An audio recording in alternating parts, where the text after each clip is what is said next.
Morning! This is all very new, isn't it? We're live on Facebook. I've not done this before. A very good morning to you. Welcome to Sewing Street. My name's Debbie Shaw. I'm going to be with you for the next 4 hours live here this morning.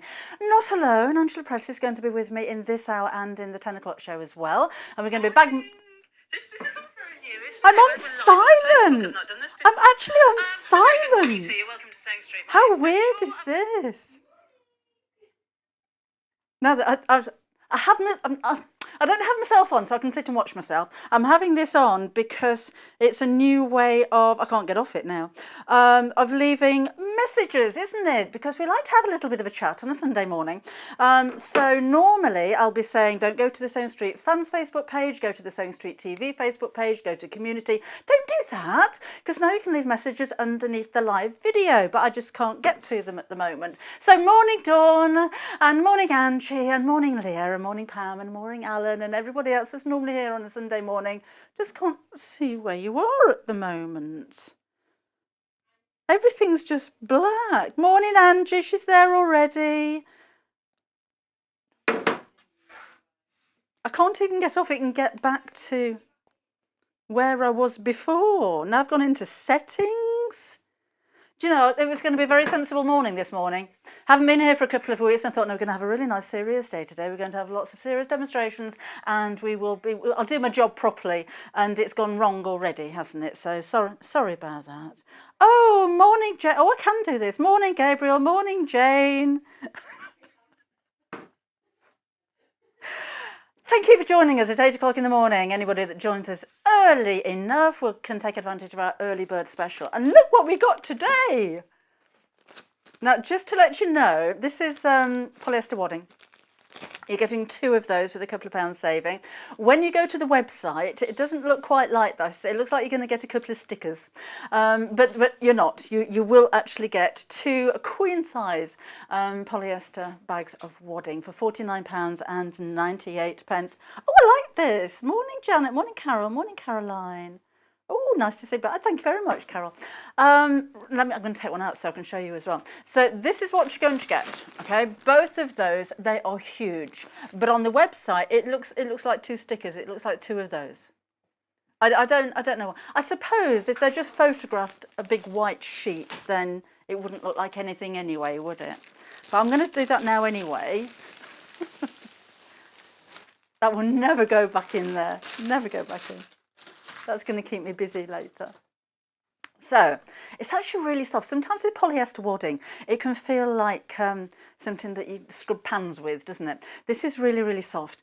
If you are making quilts maybe for kids, things that are going to go in the wash a lot, then this is going to be perfect for you. If you don't want to pre-wash, if you don't want things to shrink, then polyester is perfect for you. More than anything, polyester is so much more affordable than the wool mixers. So horses for courses, as they say.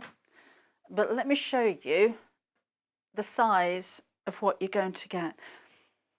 It's actually bigger than our studio. And there are 2 of these. Are you ready?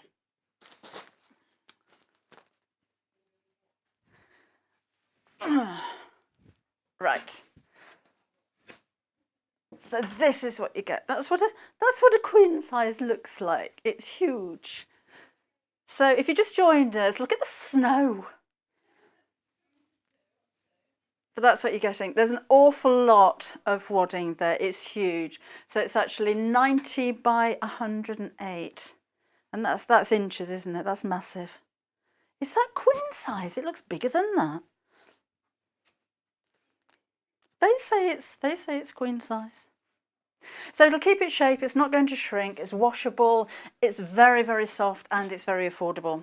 That's the early bird, so you've got a couple of pounds saving there. Early birds tend to last not very long, but for the rest of the day or while we have the stock. So we'll pop back to this again later on. So 2 of those for your £49.98. Now, when you've placed your order, you're going to pay £3.95 postage when you order this. That will be it as far as postage is concerned for the rest of the day. So don't worry about coming back later on and think, well, I only wanted to spend a couple of pounds. I needed some pins or needles or something very small, or I might want to buy an overlocker or a 780 sewing machine. We're not going to charge you any extra of the postage for the whole of the rest of the day, all the way through till midnight tonight. So that's your early bird. But in the show, we're going to be doing a bit of bag making as well. Doesn't have to, although it's queen size, doesn't mean you have to make a queen size quilt. I use a lot of wadding behind the fronts of cushion covers, particularly if I'm embroidering into them, so it gives it a nice definition, and they get the stitches really sink into them, and it gives it a dimension. If you're making wall hangings or table runners or bed throws, whatever it is, it's just nice to have enough, isn't it? So £49.98 your price there if you'd like to order. It's 0800 001 4433, or of course you can go to the website, which is sewingstreet.com. Lots of you ordering this one already. I mean, we do get two. If you just joined us, there are two of these. The other one's it's on the floor waiting for me to knit round there and fold it, because that's going to be my job for the rest of the morning, I think. Right, shall we have a look at this book? Because in the first hour, we're going to make this bag. I say we. Lots of you already seen this on social media, had lots of likes already. And we have bundled together fabrics for you to be able to make this as well. So gorgeous fabric, that's May Morris, honeysuckle fabric. And it's from the Patchwork, Love to Sew Patchwork Bags book. So you don't get the book because you might have this already, but if you wanted the pattern for the bag, then that is in the book, so you need to order it. That's only £7.99. And in here, you've got full-size patterns in the back, and then these are the kinds of bags you're going to be able to make. So that's the one, that's the summer bag. So £7.99 is normally about the price you pay for a pattern, isn't it? But you've got lots of projects in here, all incorporating different styles of patchwork. So there's messenger bags, over the shoulder bags, a little bit of English paper piecing there. Going to be doing some of that later on as well. Mobile phone case, cosmetic cases, so lots of different styles. I'm flicking backwards through this for some reason. And at the beginning, you're going to find your techniques and tools and things like that, things that you need to know as you're making the bags throughout the book. So that's that one. That's £7.99. And then we have the fabrics. So this is the May Morris bundle. This is the one that Angela made the summer bag out of here. You've got a metre of each of those, 100% cotton, for £20.99. And this is a back in stock. But apparently we won't be able to get it again. Now these are pre-cuts, so if you wanted to order more, you are going to get 1 metre pieces. They're already cut into 1 metre pieces. But the Moda May Morris, every single square inch that we have is bundled up into these bundles, so it's not available on the website, it's not available on its own, it's just available with the contrasting fabric here, or coordinating fabric, I should say. So if you, I mean, not just for making the bag, you're getting a lot of fabric there, 2 metres in total, for anything that you'd like to make, really. We've got lots. I like this new Facebook Live malarkey. I'm really impressed with this. I should have had a look before I came in. Well, good morning, Wendy Orlando. And Mandy. And, oh, Mandy's saying hello to Wendy. You just chat amongst yourselves. That's fine. Morning, Christine. Looking forward to the shows. Morning, Helen. Loves me blouse. Thank you very much. Morning, Lucy. And Sheena. Sheena loves my hair. Oh, thank you. I'm all homegrown at the moment. Kim, my daughter's been cutting it for me, and I've been colouring it, and I'm saving a fortune on hairdressers' bills. Morning, Pauline. Oh, morning, Alan. And, oh, Alan's been unpicking a waistcoat. What's your problem, Alan? No, he said, can anybody help me? So I said, we need to know your problem. Morning, Joan. Morning, Anne. Morning, I spend the rest of the hour doing this, couldn't I? Morning, Bonnie. Let's have a look at some different fabrics. This isn't a Facebook Live, is it? I'm supposed to be doing telly stuff today, aren't I? Okay. 2 meters of fabric. So we've got a different colour option for you to make the bag here. It's pretty, isn't it? And you've got the blues and the peach. I love the colours together, but if you've got blue at home, you could use that instead if you like. This is one that Angela is going to be demoing from later. And, oh, hi, Karen. Hi, Caroline. I'm going to have my phone taken off me, aren't I? Let's see. Phone. Love it. And the final bundle, we'll get around to doing some sewing in a minute, shall we? £18.49, and this is Tilda. The Tilda Old Rose, really classic Tilda. Little birds on the top, look, really pretty fabric. A metre of this and a metre of the plain for your £18.49. Now we're going to have a chat about interfacing. It can be very confusing, so if you've got any interfacing related questions, come and ask them. If you don't know the differences between them or what's recommended to use for what, then just come and ask the question. For the bag, you're going to need eyelets, so we've got eyelets for you too. And Angela's got some tips for popping these in as well. £8.99 is for these, and you will have, how many have we got in there? 10 sets all together. So you'll need 4 for the bag, so you've got some left over as well. And those, again, just £8.99. So, oh, with your early bird, 2 of these, quarter of the stock sold out. So you can multi-order as well. So if you're ordering for other people or you've got a class or something and you want to share, then order as many as you like. It's not limited to 1 per person, but you do get twice the amount. You get two of those, and they're queen size polyesters. Okay, then if you want to place your order, it's very easy to do. So let's go over to Vix to explain, and we'll be back again with Angela in just a second. Shopping with us couldn't be easier. If you want to shop online, then you can head to our website, www.sewingstreet.com. It will redirect you to our sister channel Jewellery Makers landing page. Don't worry, you haven't gone to the wrong place. We're simply using their website temporarily while we're building our own web shop. Scroll down past the Watch Live part and you'll see all of the products that you will have seen on air on today's live show.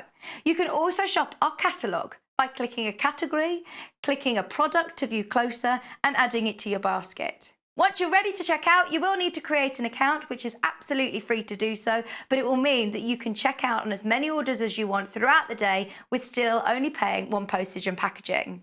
If you'd prefer to speak to somebody in our UK-based customer service team, then you can do so via the free telephone line number 0800 001 4433. They will not only help you create an account, but will also help you with any of your online shopping.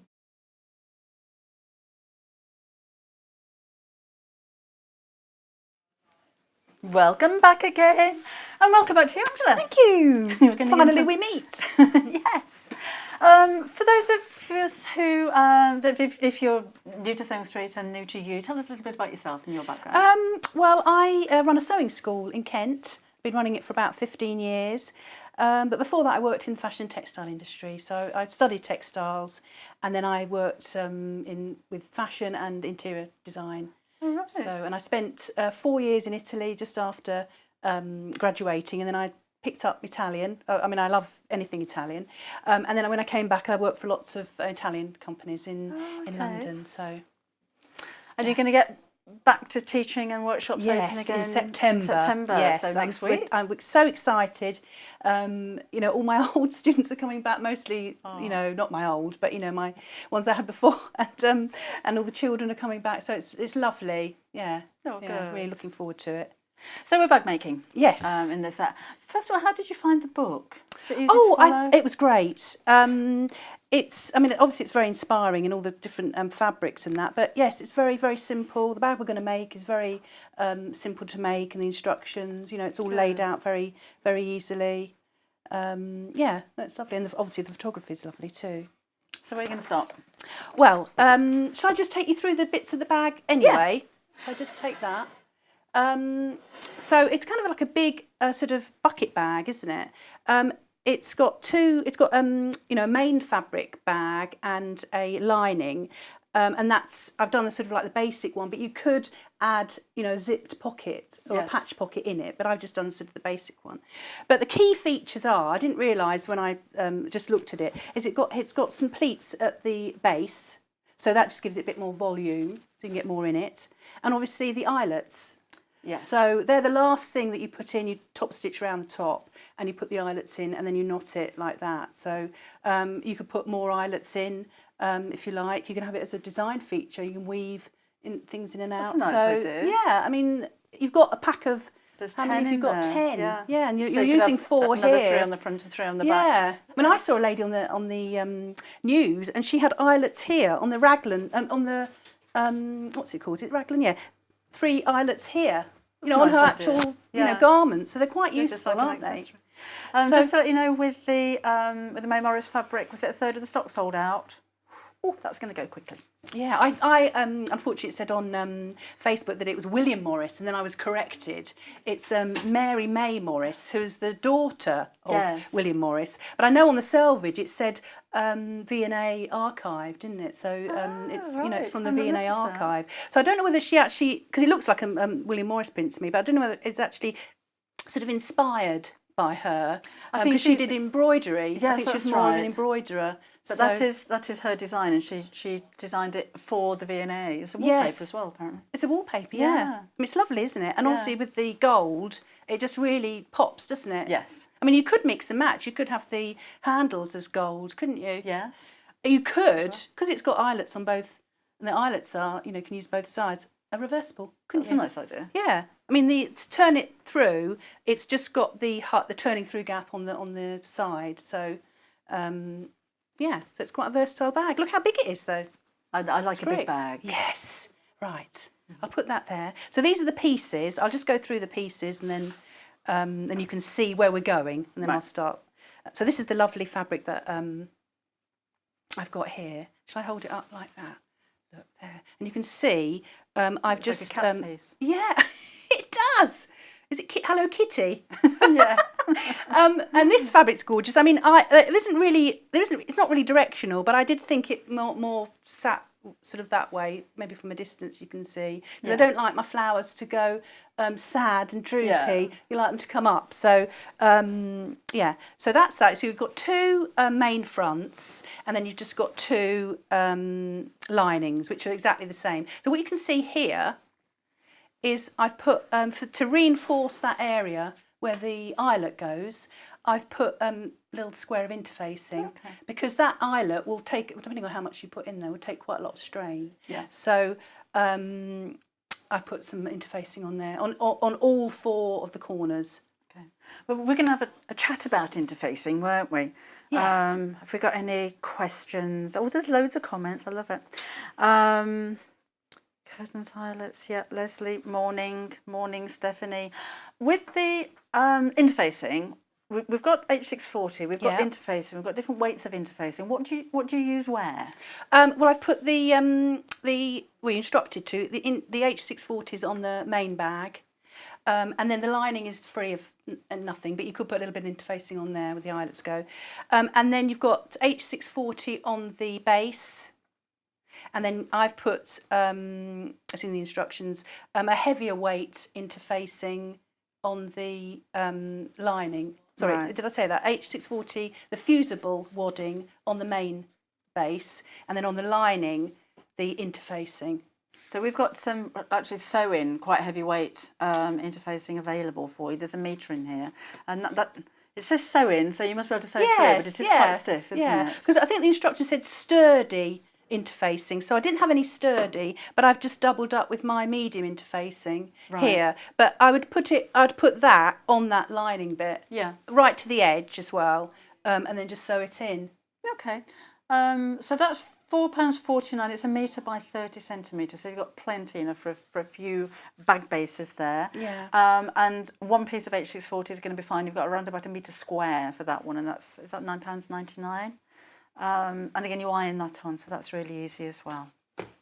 And then also in the straps, I don't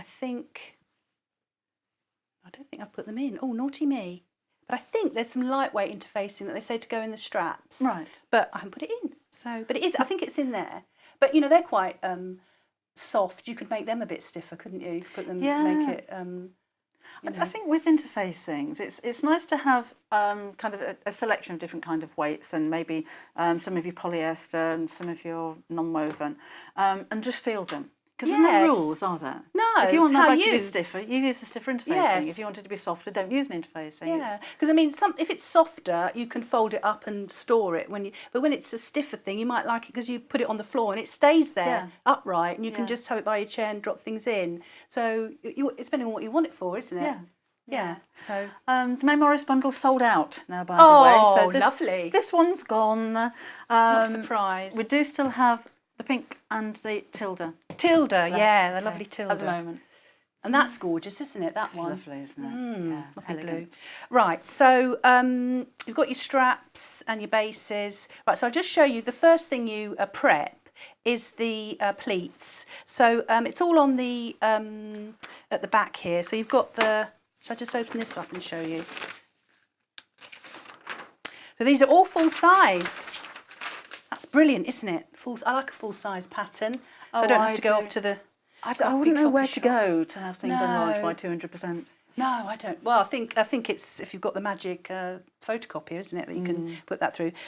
So you've got the pleats here, so you'd mark those on, and then there's an arrow to say where they go. So they go from the middle, they go to the outside. So 3 on one side and 3 on the other. But anyway, so there's the pattern there, and then the base there, so you can trace those, so that's good.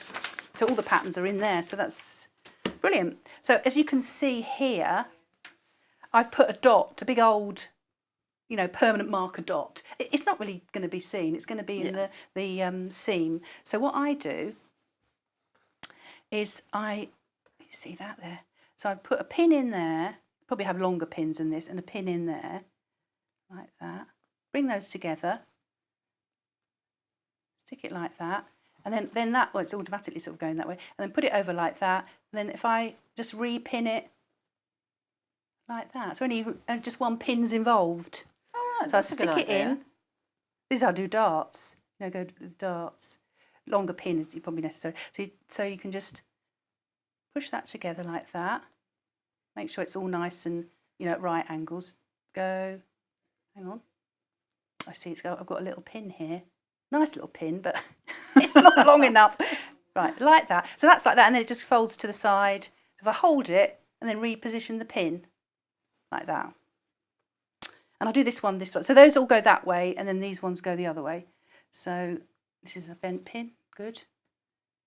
Like that. Like that, bring that together, go down at right angles, and then fling that over, and then put that in like that. Right, I'll just do those. So is it normally dressmaking you do?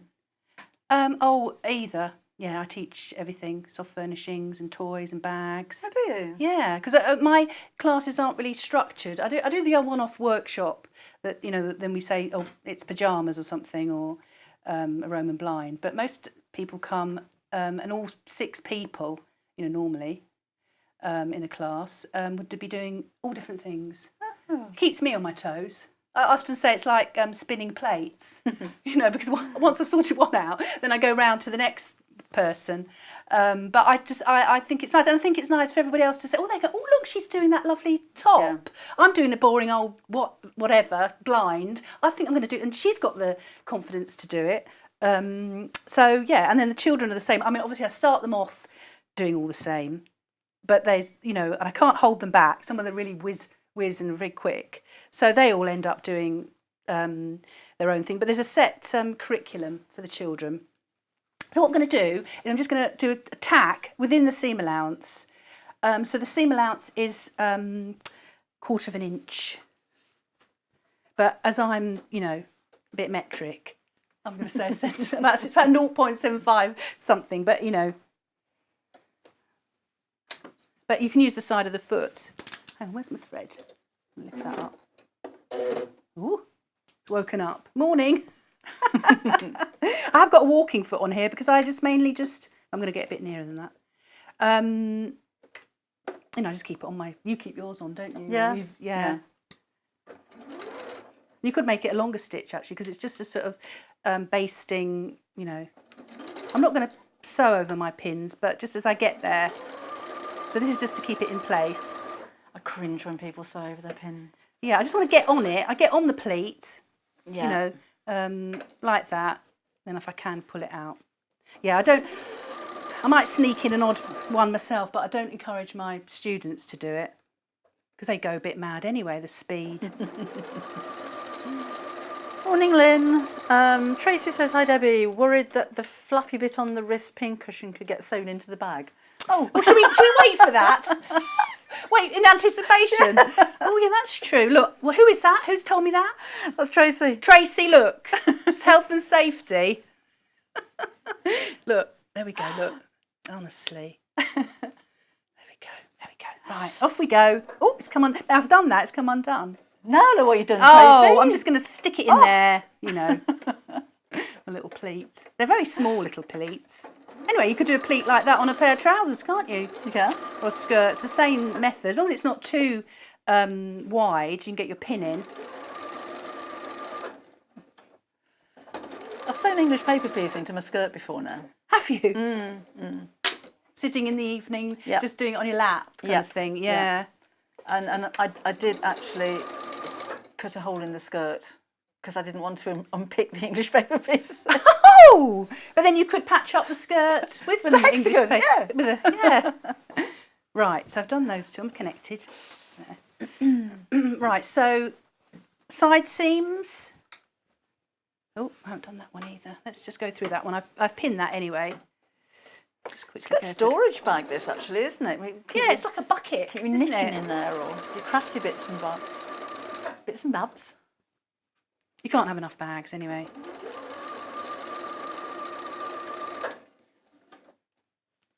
Just going to lift that up and then stick it under. It's like a quick bag, isn't it, this one? Yeah. And I do like the eyelets. I think a little bit of metal hardware on the back gives it a shop bought look. Yeah. And if you could do a matching purse, because you do get quite a lot of fabric left over. You could put an eyelet on that and then have it as a... That's a nice idea. With, you know, it can have a bit of ribbon and be connected to the bag, you know. I'm thinking eyelets everywhere, Debbie. Wherever I put, I've got a whole box of them. I'm going to put them everywhere. If you wanted the pattern for the bag, by the way, that's in the book. It's £7.99. It's one of the Love to Sew books by Search Price, which are really simply explained projects. So they're great beginners projects as well. A quarter of the stock sold out of the book. It's going quickly. A busy morning this morning, aren't we? I've missed Sunday mornings. It's all happening here. It is, isn't it? Is it because it's cold and no one wants to go outside? Because it hit me when I came out this morning. It suddenly dropped. At least it wasn't hasn't it, raining. the temperature. Right, so these are the side seams. So I'm just going to sew those. Now that leaves that open and we're going to put the base in after that.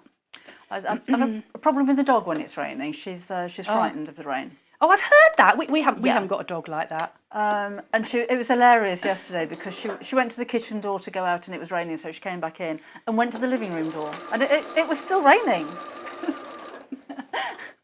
Oh, yeah. Just checking the Why not? It's Clouds move. Raining at that door. Don't they? Clouds move. It might have just been the wrong cloud. What make is she? She is a stuffy American Bulldog cross. She's a little Right. rescue. Or big. And she's never Noisy liked. Does she rescue. mind baths?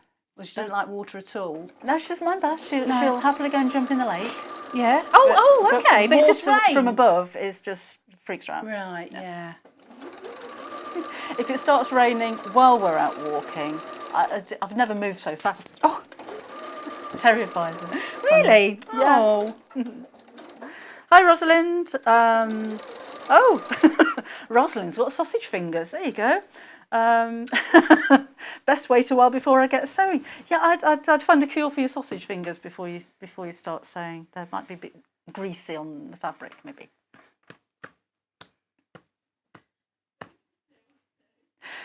Funny what we talk about on a Sunday morning. Yeah.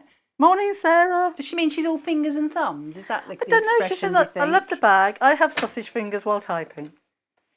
Best wait a while before I get sewing.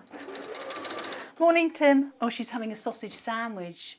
isn't she? That's for Sunday morning, something right. like that, probably.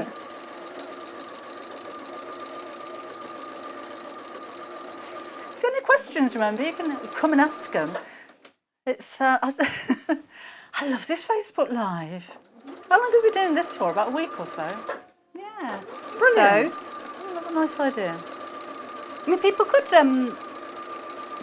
email in anyway, but I suppose it wasn't so immediate, was it? No, it's finding everybody, because Yes. on my phone I'm refreshing every 5 minutes, and it was quite distracting, but Yeah, it's nice it 'cause is they're all- quite distracting.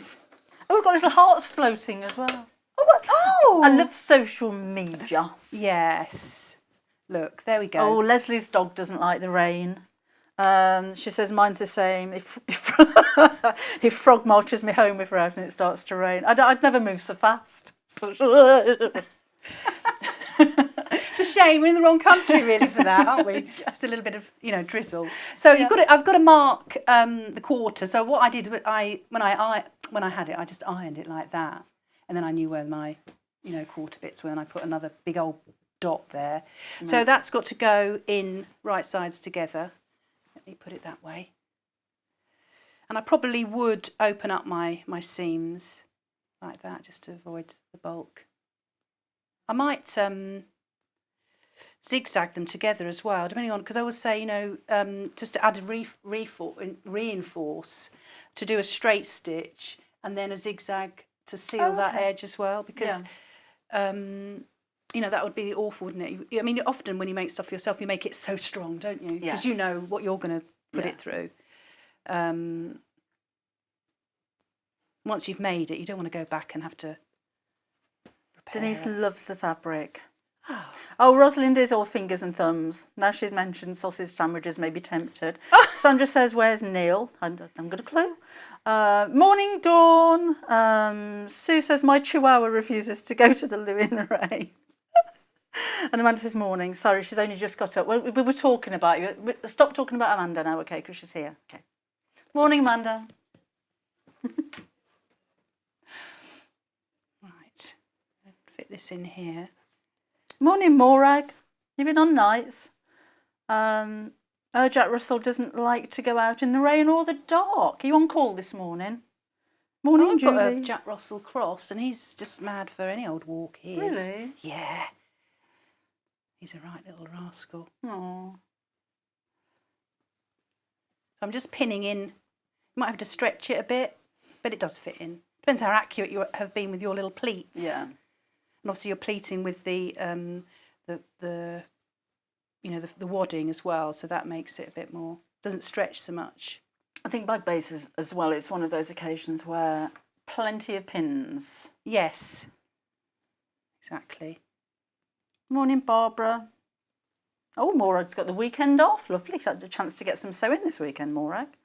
Morning, Alex. Loving your demos. Morning, Sheila. Sheila says, morning, Debbie and Angela. Loving the show. Helpful hints too. She's gone a bit Australian. She says, my dig doesn't like rain or including puddles. Dog. He jumps over them. Morning, Irene. Looking for a very easy quilting book. Made this yesterday, but looking for instructions and sizes, etc. I haven't got a picture.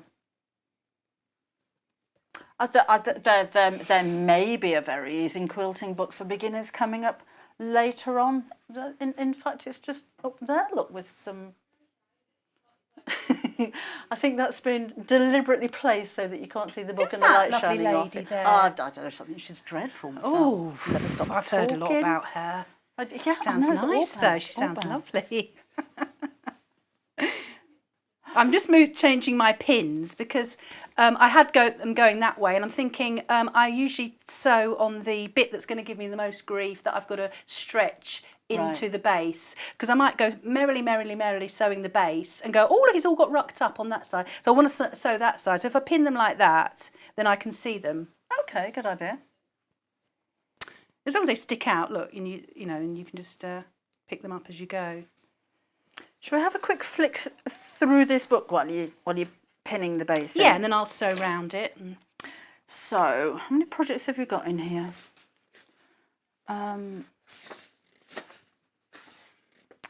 2, 4, 6, 8, 10, 12, 14, 16, 18 projects all together in this one. And the bags are all different shapes and sizes as well. So you've got makeup bags and purses. And those are all of they to start with. And then right at the beginning, we have your tools and your tips and techniques, things that you're going to need there. That's better, isn't it? There we go. And these are your bags. So simple patchwork, little makeup pouch there, look. Large. I like the big bags. It's nice to have the big bags. Home as well. That's a nice, but I think it's the fabric that makes it, isn't it? That's a big patch pocket on the front. I'd always look at the measurements as well, because when you look at the photograph, sometimes it's the scale. Yeah. You think it, because I thought that was more of a deeper bag when I made it. I thought, oh, it's quite wide. The picture, you know, I don't know whether that's... So it's good to look at the measurements as well. Because you want it to be something that maybe it's not. But I like the simplicity of these. I mean, they're all patchwork, but patchwork can be very time-consuming. You've got to be really accurate, and these look really easy projects, aren't they? So it'd be a good introduction to quilting and patchwork if you're starting out. Yeah, because often a quilt is it's an investment, isn't it? Yes. For starting out. Yeah. But these little projects are just what you need, aren't they?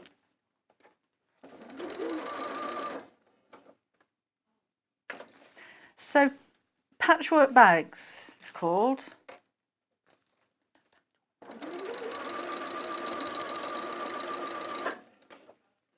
I suppose you could put a patch pocket on it, then it'd be patchwork, wouldn't it? I don't know. We've got different textiles. That's piping. That piping always looks nice in the bag as well. I think that gives a nice professional finish. So, any tips for sewing with thick fabrics? Well, the walking foot, yeah, that's the main thing as well. Would you use a denim needle? Yes, as well, yeah, denim needle. Like 16, something like that. And I think just take your time with it as well, particularly when you're sewing, in the base like that. Exactly. I mean, it's difficult to see what's the pleats with this wadding and what's your little pleat that you've put in by mistake.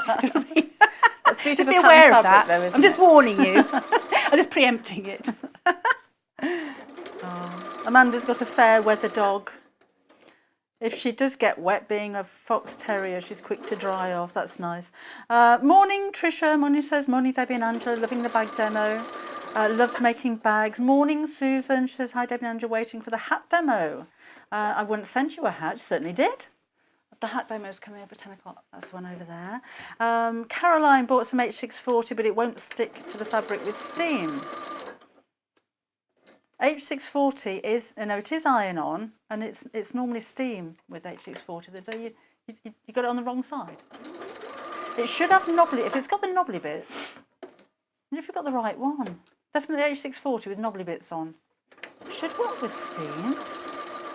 Oh, double check what it doesn't it feels stick at like. all. No. Sometimes you have to give it a bit, push it through. If you're ironing it from the fabric side, you have to get that heat through it. Yeah. Yeah. We're getting thumbs up and hearts and everything. So this is lovely. All very new. I hope you'll get the same when I turn it the right way round. Just double checking there before you do yes. that. Oh, there's a pin. There's a pin. There's a few pins. Yeah, another thing is you often have a pressure thing with your foot, don't you, on here? Yes. I don't know where this one is here. It's a dial on the top. That.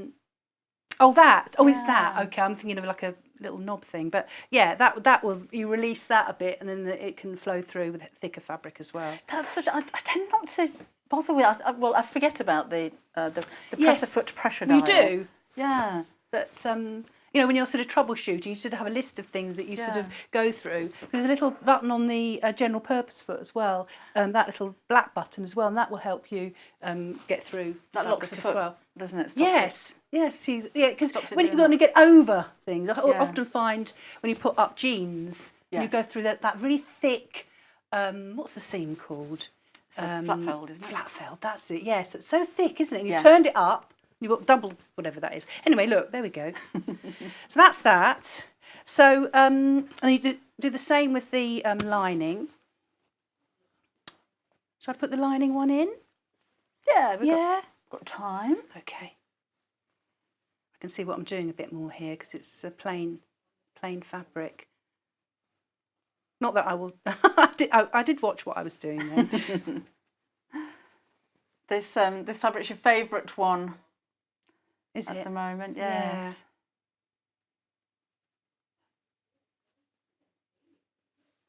Margaret loves the bag. She made one from the book a couple of years ago. She's big and roomy. Oh, she actually made this bag? Yeah. Oh, great. Pictures? Can you put got a pictures rush. on? I haven't got any pictures on here. I don't know if you can do that. Morning, Rachel. Morning's loving the demo. Morning's loving the demo. Sorry, Rachel. Rachel's loving the demo. Pauline's messaging as well. Hi, Pauline. And she says, hi, ladies. She's watching from her motorhome. They're going to a socially distanced steampunk event today. Oh, that's a bit of a shame, isn't it? Yeah. Yeah, have to socially distance. The I'm sure they'll socially get distant, on. not the steampunk show. Oh, no, that sounds very exciting, but I imagine it must be brilliant. Yeah. Oh, And does she make her own outfit? I was just going to say, Yeah, what was he dressing as? she probably makes her own outfits. Yeah. Actually, I helped a young man that was in my class, and he did all the Comic-Con and cosplay and all that. And we did make him a big frothy blouse, shirt, and like the New Romantics kind of thing. And he did that. And then he was doing a kimono. He was doing it all, but the cosplay thing, which is brilliant, isn't it? You know, it's just another useful thing if you can sew, isn't it? Yeah. Yeah, because we have a blossom festival in Kent, and it's like the sort of a smaller version of the sort of Japanese apple blossom festival. And he made a kimono, and then he went and with all the garb and everything and the little wooden shoes, and he took photographs in the blossom. So it was sort of Japanese, and yeah, obviously an Instagram hit, Yeah. Yes, I'm putting the pins the right way this time. Right. Let's put that there. Thank you. So I start at the seam. So what's the most challenging thing you've ever made? I don't know. Like boned ballroom dresses, Oh, I've ball never gowns, and overcoats as well. Like wool overcoats. I've taught overcoat that. either. Lots of people like for prom dresses. Young girls have come in and want prom dresses, and I thought, oh, that's a bit too. But with it might be a private lesson or something. But with me, that I can baby step them through it. I can get them through it. Then it might be a bit of a stretch if they wanted to do it, on their own. But I can help them. So did you sew when you were younger? Yeah, I've always sewn. My mum has always sewn and knitted and crocheted, and yeah. I was always making things, toys, and you were probably the same, weren't you? Probably made lots of things. It was just part of family life. Yeah. I thought everybody could sew when I was younger. Yes, yeah. Because I teach a lot of ladies who mothers did all the sewing, Yeah. and they just probably let them get on with it and do the hems and everything for them. And then now they're thinking, oh, I missed that opportunity. Yeah. And then they, then I fill in the gaps really. So you can remember the first thing you ever made? It's probably a puppet. I think, it was a puppet. Like with felt. And there was this I really coveted in the sort of craft cupboard, this hair. It was like really silky hair that you could stick on to the puppet, just like the puppet. So I got that, got my hands on that, and I think I'd have hands sewn it. Yeah. What about you? I just went dolls' clothes. Dolls' clothes, yes. Yeah, and do home decor in shoe boxes for teenage dolls and curtains and cushions and stuff like that. Yeah, you can furnish dolls' houses, can't you? Yeah. Yeah, I had the best dressed Cindy. Oh, I wasn't allowed to send you. They were too expensive. Oh, what did you have? Not Barbie. 'Cause No, that's probably Tommy the same. gun. Is that a weapon? Yeah. Oh, Yeah, it is. Oh, that was the name of a doll. Yeah, it's a little soldier doll. Oh. My mum's thinking was, I'll tell you really quickly, I've never told you before. I wanted Action Girl. Yeah. Couldn't afford Action Girl, so she went on to Action Man. Couldn't afford Action Man. Tommy gun was the next best thing. So never heard there of was that. a process to this thing. Really stiff joints, plastic hair. What, as big as an Action Man? Yeah, just like the cheap version of it. I loved him. He was couture. Yeah. Did he have a knit for girlfriend? him and so, no, he's quite a singleton. Or a boyfriend? I had the, I'm going to show off now, but you know Mary Quant did a Daisy doll. Did she? Yes. I didn't know that. Yeah, because when she was, she did that retro exhibition up at the V&A, they had all her little Daisy dolls.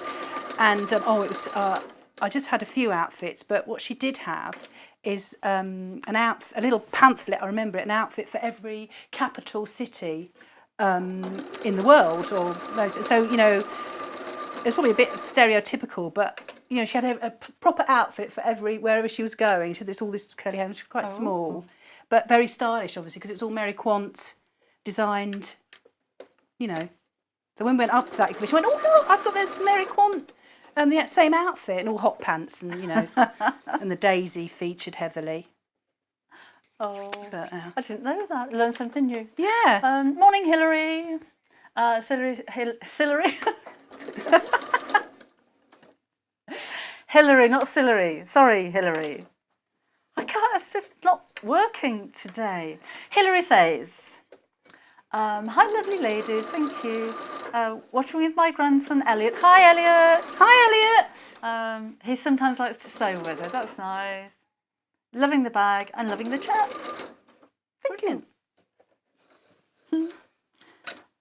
Denise had a Tressie doll. I remember never had a Oh Tressie yeah. doll. Was that with the hair? It was Yes, some had a button in the back, didn't it? And I think you had to yank it to pull it out, and then the button pulled it back in again. You'd cut the hair, wouldn't you, like on the girls' world, and then it wouldn't go Yeah. back. And Yeah. you would wonder why. Wasn't like normal A hair. platinum blonde one. Hi, Margaret. She's watching the show. Oh, she's new. New to Sewing Street. Oh, welcome. Yeah, welcome along. So I'm going to get the right sides together, like this, and stick that in there. Just to let you know, we have 7 minutes. Oh, okay. Well, I'll just align these, and then we'll get on to eyelets and straps. Okay. So I think we can see where this is going, Not you. possibly. So it's right sides together. Alex was spoilt, I think, because Alex had an Action Man and a Cindy. One day I was trying to make them a thatched cottage. Oh, hang on, by pulling up grass. By pulling up grass to put on a box. My brother was trimming the hedge with garden shears and said, "If you hold the grass, I'll cut it." Oh, ouch! Oh, That didn't go very that's well. that didn't have a happy ending then. Oh, Sandra had a Lady Penelope. Did she? Was it a doll or a puppet? She just said I had a Lady Penelope. I don't Does that really, mean something really else? know. It might be a real Lady Penelope. It might mean something else. Oh, I used to Oh, love I've had her. a Lady Penelope. Excuse me. I don't know, but I don't know what it was with those puppets, but she was gorgeous, wasn't she? Oh, Lady she was. Penelope in her She eyes. was. I fancied Scott. Not Virgil. Everyone liked Virgil, didn't they? How about you? Did you have a I have to say, I've never had a crush on a Thunderbird. Oh well, myself. I don't know what year this was, but yeah, there's a cartoon version out now, but it's not the same, is it? Cartoon version of Thunderbirds. No. So that's you need to that. see strings, don't you? Yeah, and then they had real hands, didn't they? I thought that was brilliant. You know, like my hand would go in and have a watch on it. Yeah. So I've pinned all that, and you just sew all the way round. So the key things is that you want these lovely and rounded when you go round, Yeah. and sort of equal. You don't want one sort of a pointy. So that was a fairly tricky bit. But you could just follow the edge, couldn't you, and go round, and then you'd clip in where the you know, that's a straight edge, but you'd clip round here where it's all the curves. Okay. So we might be able to do that, but I'll just go on to the straps. So the straps, they are measurements, so you just measure them out. There's not the pattern for these. Okay. But they're just, and you've got to, I think you've got to add your seam allowance on here, if I'm not mistaken. Yes, so you've got to add seam allowance. Oh, okay. So when you've got your pattern here, you can add whatever you like. But they've added 0.75 centimetres. So if this is 7.5, I've added my seam allowance onto it. Okay. So I'll just sew that. Right, yeah. Apparently, Leslie had a crush on Virgil. Oh, you see, I'm not alone.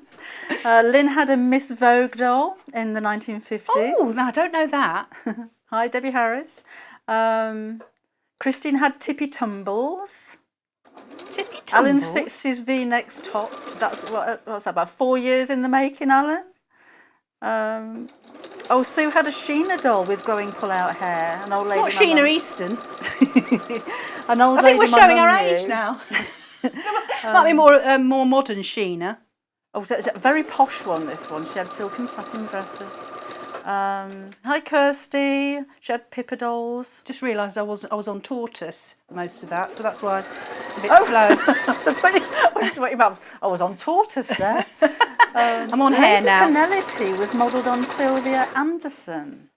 Oh, that's the maker, isn't it? The husband and wife. She made. is it? Yeah. She was the wife, husband and wife team, wasn't it? Christine had a Pippa doll and a Sweet April doll. Oh, Pippa! But she's frightened of dolls and never played with them. Pippa was that really small one. It was sweet. Wasn't it? You could have it in your remember pocket. Pippa. Yeah, Pippa. But it was a nightmare to make clothes for Pippa. Because it's tiny. Natalie collects Blythe dolls and Cindy. What's Blythe dolls? Don't know what Blythe dolls are. Are they more realistic dolls? I don't know. I might have a bit of a Google in the break. Yeah. Oh, are they those ones with the big heads? I don't know. Look a bit scary. I don't know. I'll have a look in a bit. Amanda says, you two are having a nice time, aren't you? We are, actually. Thank you. Thoroughly enjoying the show. Join in on the Facebook. It's nice, isn't it? She says it's nice to have company. She's sewing too. Morning, Bernadette. She had Thunderbird 3. Went in the bath. Went in the bath, twist elastic band, and it swam. Oh, and when she was younger, she wanted to be Lady Penelope because she had a lovely car. Yes, yeah. And Chris had Tiny Tears baby doll, but she wasn't allowed the Barbies. I had teeny tiny tears. Smaller the tiny version tears of was it. so enormous, quite Was it? too big, and I like the little one that used to wee and things like that. So I just put a safety pin in. Look, We've I'm only just got going to 2 turn it. minutes, Angela. I'm Have sorry. we? I'm talking too much. Well, let me just do that, Okay. and I'll shut up. This is how I turn straps through, and then I'll just quickly show you eyelets. Okay. But you've got enough to practice with. I would practice on, a bit of fabric with your eyelets. And I put interfacing on the inside, but also what I did do, I think I might have done it on there, I just put a bit of PVA on the outside. All right. There. Because I was just, I really don't want the eyelets to, come through. So that's So safety pin helped with that one. Yeah, got a safety pin there, and then you can top stitch that if you like, and then I just hand stitched it there. That was all in the instructions. Right, so eyelets. See, Alex liked the older man, so it it was Parker. Yes, my lady. Whoever had a crush on Parker? Sheena had a crush on Scott and Captain Scarlet. Oh, Captain Scarlet! Yeah, Now, come yeah. on. I think he might have won hands down. Actually, Was it Captain Scarlet and the voice Maria. of the Mr. On? Oh yes. That reminds me. This is like the Mr. Ons, the circle that going round. Anyway, so what it is you've got this little tool here, and to make the hole, a little demo here, but you stick that under. No, what you do is you've got your base. Oh, where's my base? Oh. Alan had a toy rabbit. I'm just going to nick that base. And his nan accidentally pulled the head off. Traumatising, Alan. Right, so you have that, and then where you've marked your eyelet, you stick that over there, and you get this part, but it's very sharp all the way around there. So if you hit on it, then it's going to cut this hole, and then that's the other part of the tool, and you stick that in there, and then you give it a whack. So about 5 hard ones, and keep it. Don't sort of twist it like that. Keep it kind of straight, because otherwise part of the circle will cut and not the other. So that's the circle that you get. Lovely sharp circle there. And then you get the 2 pieces of the eyelets, and you put that over there, so that looks pretty perfect. And then you put the other part of the eyelet over there, and then you get your tool again, and you put that, sorry, you can't just do it on the table, you put it there, sorry, you get that there, over there, because otherwise it will bend or get bent.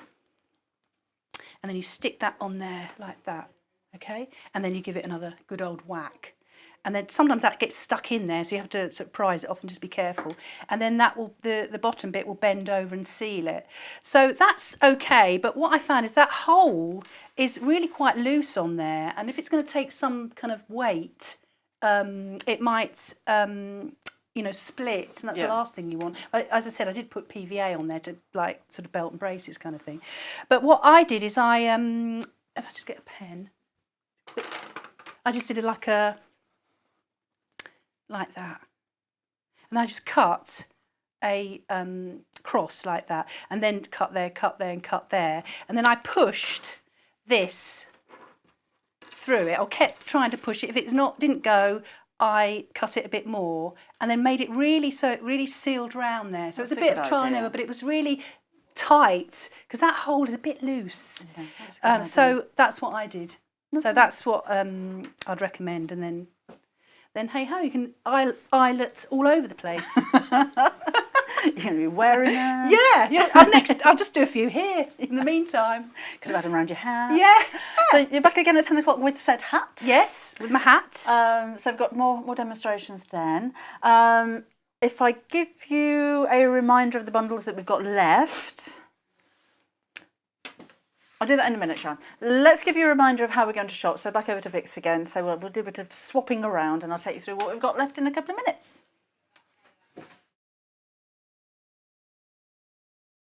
Shopping with us couldn't be easier. If you want to shop online, then you can head to our website, www.sewingstreet.com. It will redirect you to our sister channel Jewellery Makers landing page. Don't worry, you haven't gone to the wrong place. We're simply using their website temporarily while we're building our own web shop. Scroll down past the Watch Live part, and you'll see all of the products that you will have seen on air on today's live show.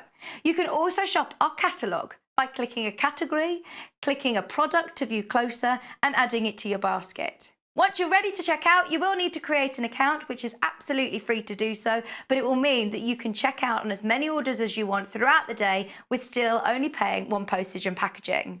If you'd prefer to speak to somebody in our UK-based customer service team, then you can do so via the free telephone line number 0800 001 4433. They will not only help you create an account, but will also help you with any of your online shopping.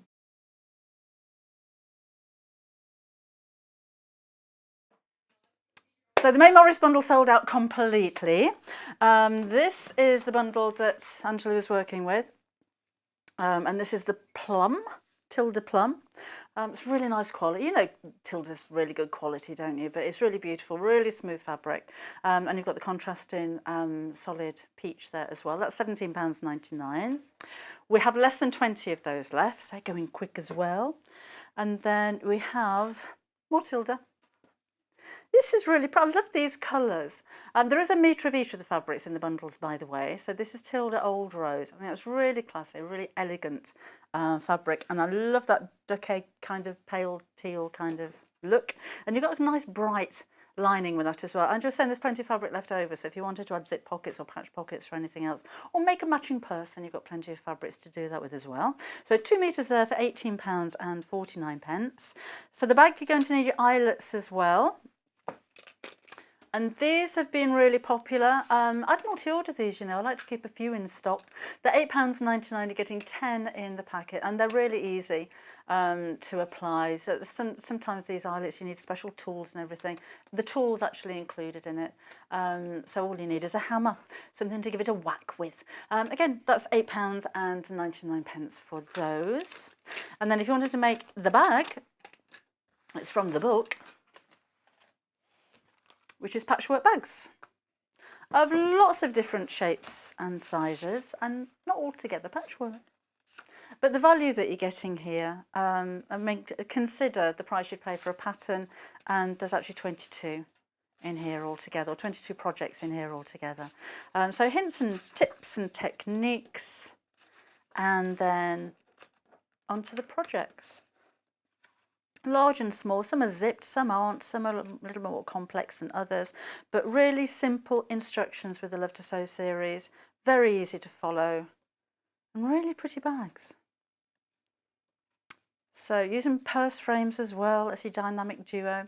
And again, this is just £7.99. Heavenly hexagons. Right, we're just about out of time. Where are we? Oh, have we gone over? So it's me talking too much because I haven't been here for a couple of weeks. So it's just all coming out on a Sunday morning. Right, we're going to be back again just after the break. I'll give you a reminder of the early bird coming up, and we've got lots more in the show for you as well. So stay where you are. I'll see you in a couple of minutes.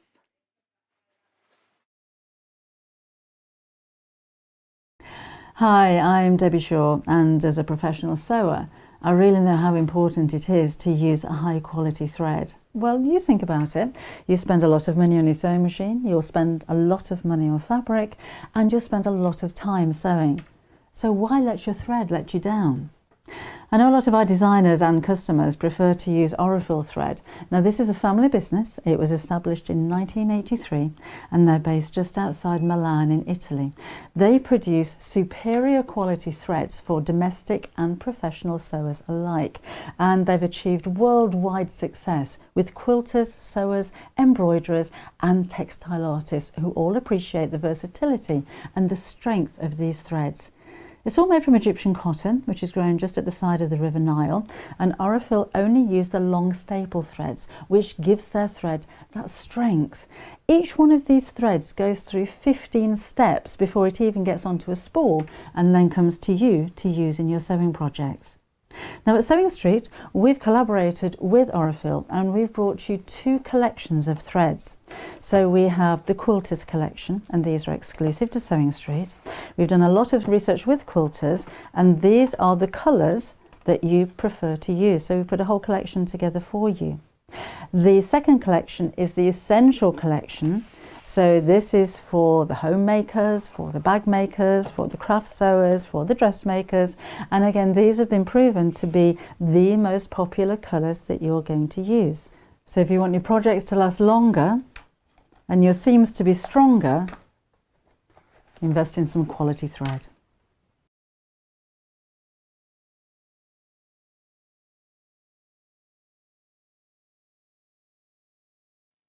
Hi, I'm Debbie Shaw from Sewing Street, and these are my 5 top tips for successful sewing. So number 1, always use a good quality thread. A good quality thread will keep your seams stronger and also help to prevent lint building up inside your sewing machine.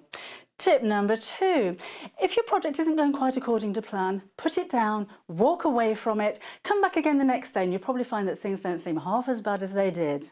My tip number 3, never throw away your sewing machine manual, always keep it to hand because you're going to find hints and tips, techniques and troubleshooting in that manual. You'll miss it if you lose it.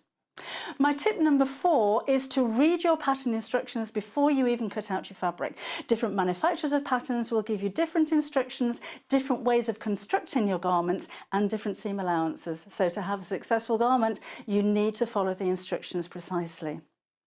And then tip number 5 is don't give up. Every professional sewer sewed their first seam. Every professional quilter quilted their first quilt. Every professional quilter sewed their first line of wonky stitches and had to get out the quick unpick. That's no different to you. So I hope you find these useful. If you want more hints and tips, then why not go to Sewing Street on channel 74 on Freeview, on Sky 670, and of course we have a YouTube channel where you can catch up on previous demonstrations. We'll see you soon.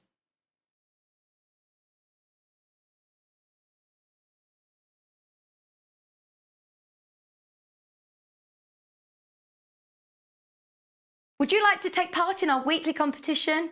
If you do, then all you have to do is head to the Sewing Street fan page group on Facebook. Post your picture of your make. Myself, Debbie Shaw, and John Cole Morgan love looking at all of your makes every week. We pick our favourite and announce the winner every Friday live on the show. Happy sewing and good luck.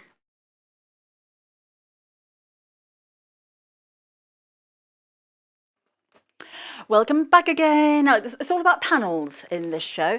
So we've got Christmas panels and panels for you to cut out and alphabet panels. And actually with the Christmas one, your early birds are going to be really useful if you want to embroider into it or quilt into it or hang it on the wall, give it a little bit of substance.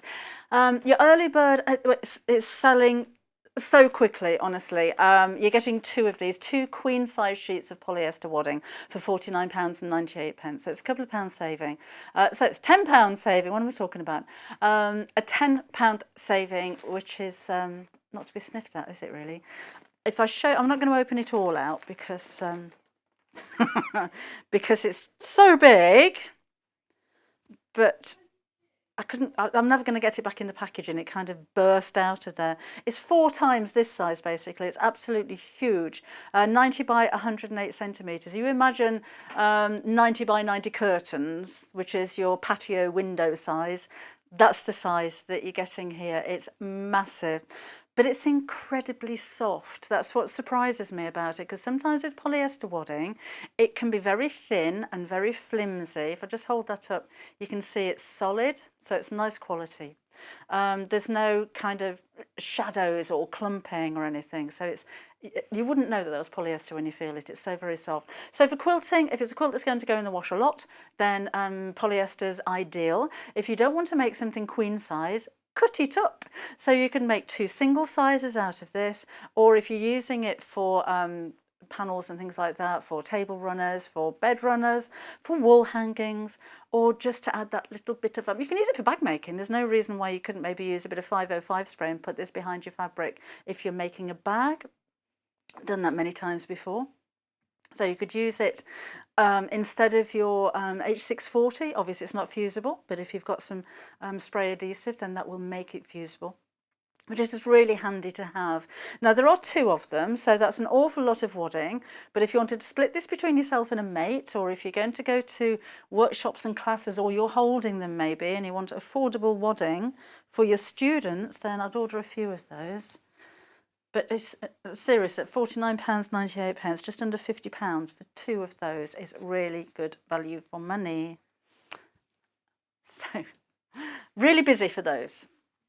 It's huge, very bouncy as well. A good loft. So £49.98, that is your early bird. Let's have a look at some of these panels though. So this is your Christmas tree. This is easy quilting. So there's no patchwork. You don't have to do anything apart from spray a bit of 505 on your wadding, and then maybe stitch around the edge. That's really all you need to do.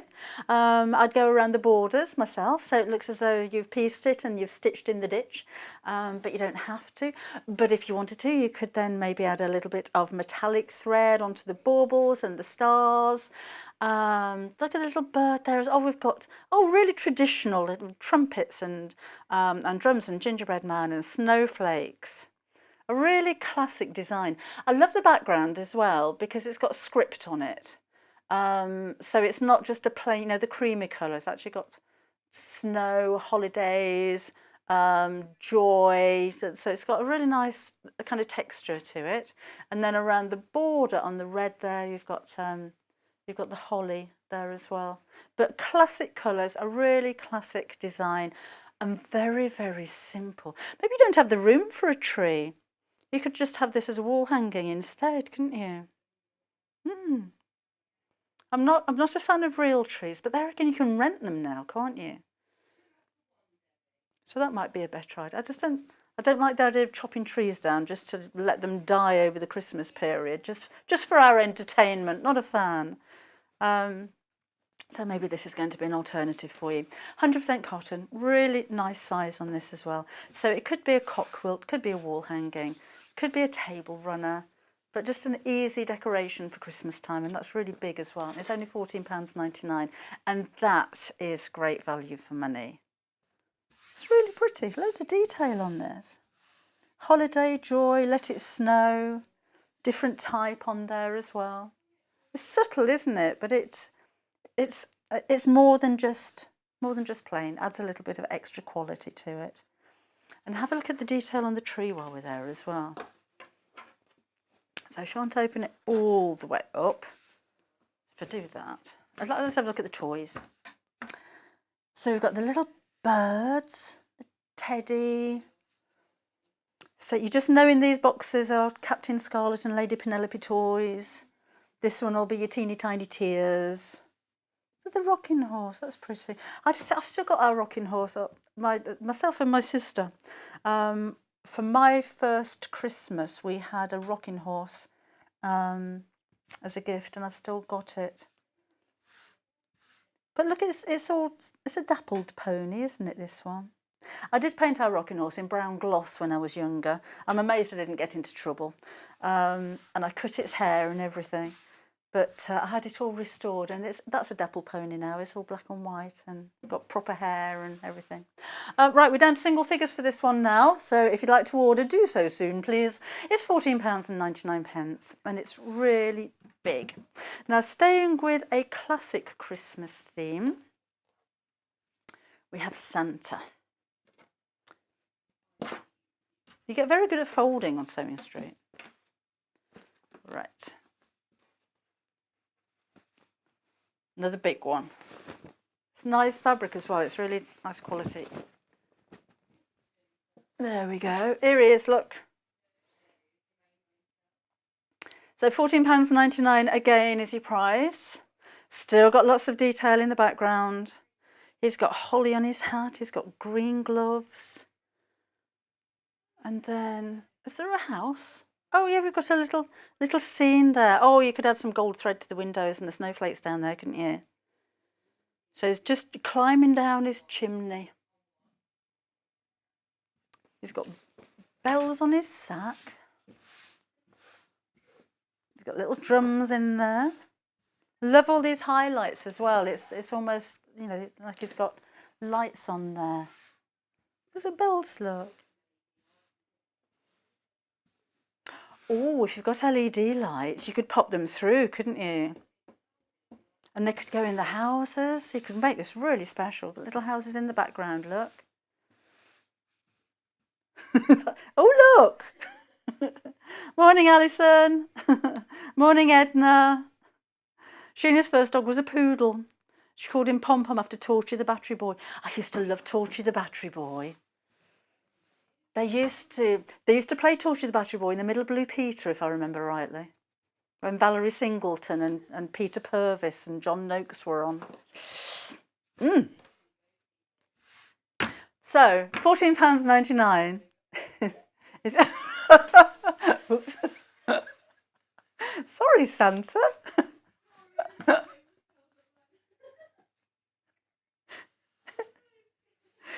And he's got all his toys there. Look. The Christmas tree panel is about to sell out now, by the way, so if you want that, order it quickly. Or if you're on the website, actually, check out your baskets. Don't just leave them sitting there, because as it starts to sell out, your baskets will start to empty. So that's what happens. I love this one. This is a very, very different look. This one is Annie Down's Christmas collection. We do have some coordinating fabrics. Have a look on the website on sewingstreet.com. It's quite a Scandinavian kind of look. Look at the bird. They've got birds with scarves on. And the geese. And the partridge in a pear tree is the centrepiece. It's got 5 golden rings. We've got the pear. 5 maids, 2 maids of milking. 8 maids of milking. There's only 2 there. It would have to be a bigger panel to fit all 8 on, wouldn't it, I suppose? I love the colours on this one, though. I think it's so so fresh. It's just so modern. So you may have seen Annie Down's applique and charms and things like that. And again, have a look on the website on sewingstreet.com. But we've got the birds, 4 calling birds, 6 geese are laying, 5 gold rings, 8 maids are milking, 7 swans are swimming, 10 lords are leaping. So lots of things you can do with this. You could, again, just have it as a wall hanging, or you could cut out the separate pieces and maybe add some fabrics that you have already. You can make this even bigger by putting some sashing in the centre and some borders around the edge. Maybe it's just a centrepiece you wanted to use as a wall hanging. But it's nice and narrow, actually. If you wanted to make a table runner for Christmas out of this, that would be nice, although it's a shame to cover it up, I think. Hi, Glynis. It's a beautiful day in Birmingham.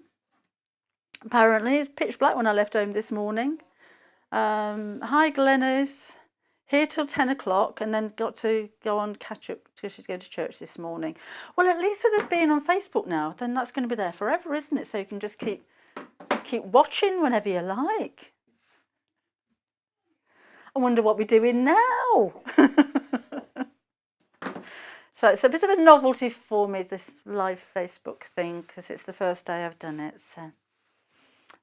I just like seeing all your comments. Nice to know that I'm not on my own.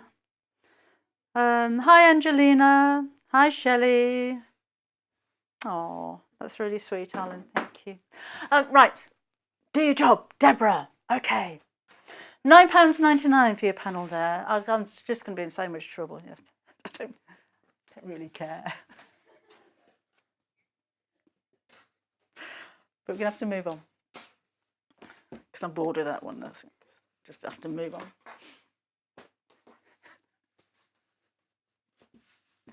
We have a couple of, the flower of the month that we've been doing.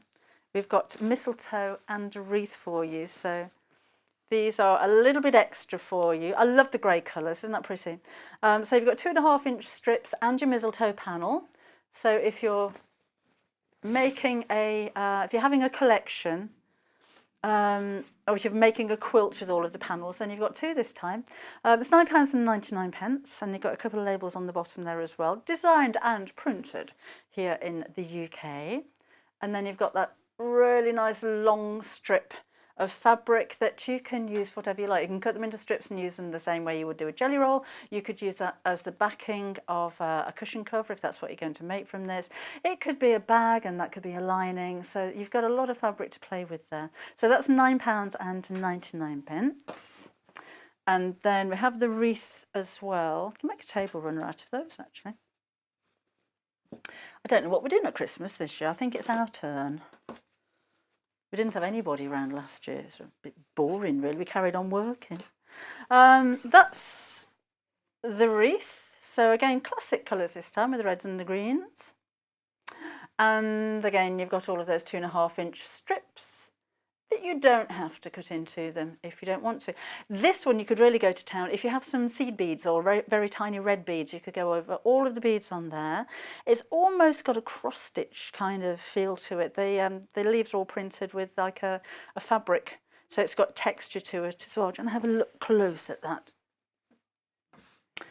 So we could embroider around the edge.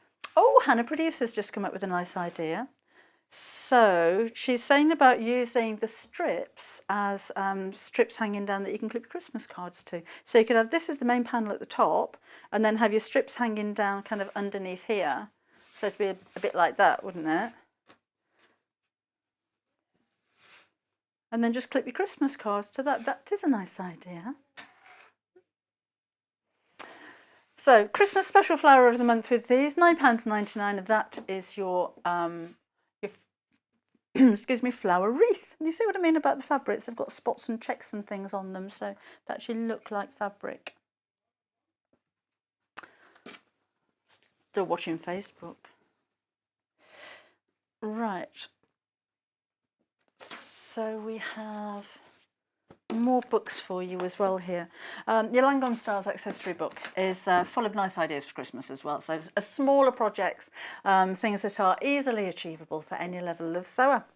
So £7.99 is your price there. Debbie von Grabler Crozier is very well renowned for bag making, particularly actually, and she's got quite a few books now. Full size sheets in the back, patterns in the back. Sorry, here she is. And these are your projects. So Lagom style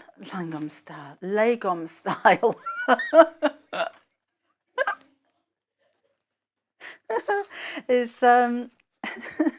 the lifestyle, it's the colours, it's not the dance. Oh dear. So there's your basic techniques. Let's move on to the projects. So doorstop. I'm going to make a doorstop later. I could do that one, couldn't I? Right. Horse hangers. There is a little bit of history in here as well, so where the inspirations actually come from. Prince style bunting. No idea. Plant pot covers. And then we've got cushion covers, got tote bags as well. So it's a wide variety of projects for you. But again, it's a love to sew range, so they're very simply explained. So great for beginners, or if you've got, if you want a quick project, maybe you're quilting, which has taken you weeks, if not months, and you think, oh, I just fancy doing something and getting it finished in a day, then these books are full of inspiration for things like that. So that's £7.99. We've got more panels. These are my cow creamer panels. This is the pink.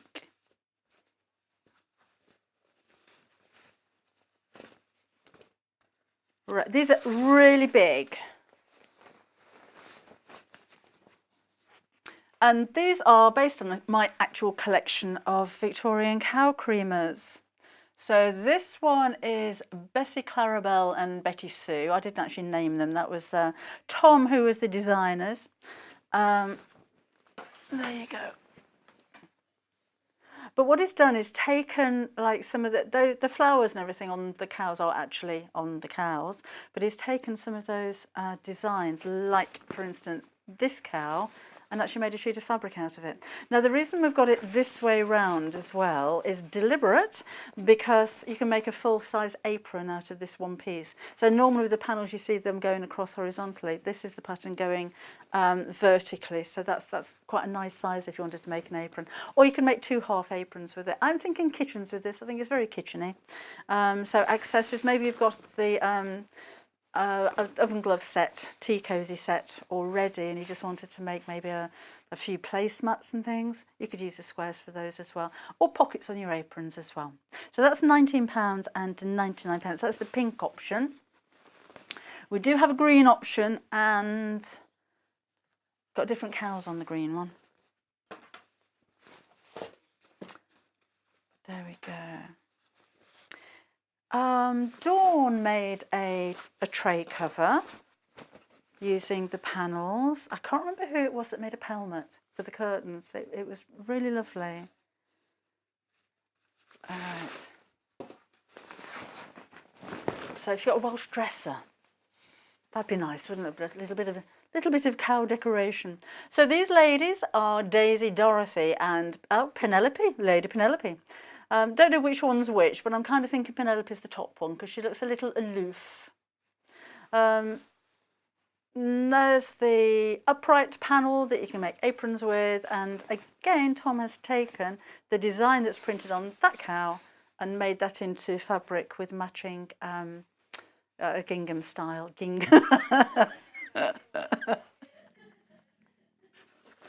A gingham style of print.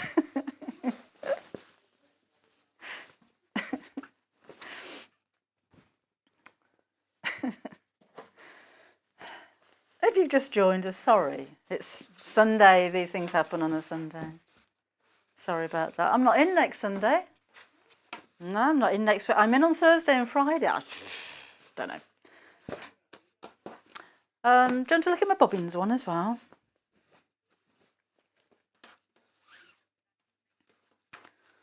There we go. So similar kind of idea, but this is actually based on my bobbin collection and my sewing machine collection.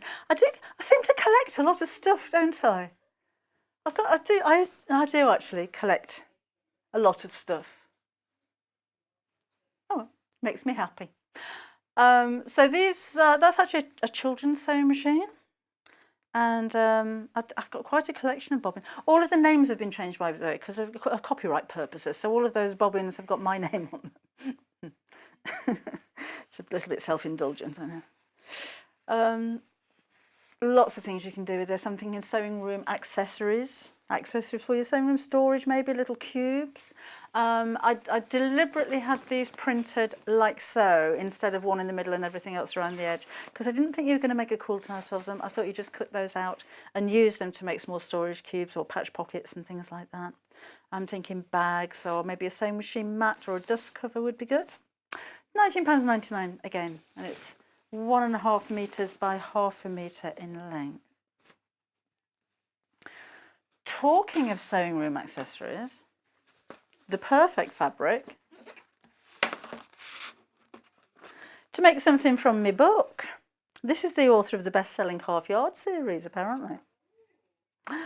So in here we have, I wanted to do a book so that you could make things for yourself, for your sewing room. So lots of storage ideas and pincushions and things like that in here. So there's 2 different styles of sewing machine dust covers as well. As usual, you have your equipment and basic techniques and the like. And then simple projects. The ribbon stash, that actually goes inside the sewing case. So that can keep your embroidery threads and scissors and everything nice and organised. That's one of the machine covers, which you can turn into a sewing machine mat as well. I like things with 2 purposes. Got a tidy caddy, something to put your cutting mat in, and just something a little bit different to hang things up on the wall. The tool roll, I think somebody did that in one of the shows, didn't they? A while ago we had a demonstration for the tool roll. Chair storage, you could, it was Delphine, wasn't it? And you can use this little pincushion on its own as a standalone pincushion. I'm really pleased, I use this an awful lot. It's like a tailor's ham, but with a tailor's ham, you're holding it, aren't you? So there's a chance that you're going to catch your fingers with it, with the iron. So this has got a pocket on the front that you can just kind of slip your hand underneath. But it's also got a big square base on it because I make a lot of bags and I wanted something that I could make the base square with without flattening it. So you can kind of design these to match, well, for whatever purposes you like. Little ironing station, that's handy to have at the side of your sewing machine. Another different style of dust cover. This one's got a pocket in the back to keep the extension table in. And a pin and pattern pouch, all keeping you organised. A book cover. And then you've got the carry case, which is a little bit like a carriage case. So £7.99, again there. And shall we have a look? Or I'll give you a reminder, the Christmas tree panel and the sun. Oh, right. Christmas tree panel, 3 of those left. And Santa Claus, 3 of those left. Mistletoe.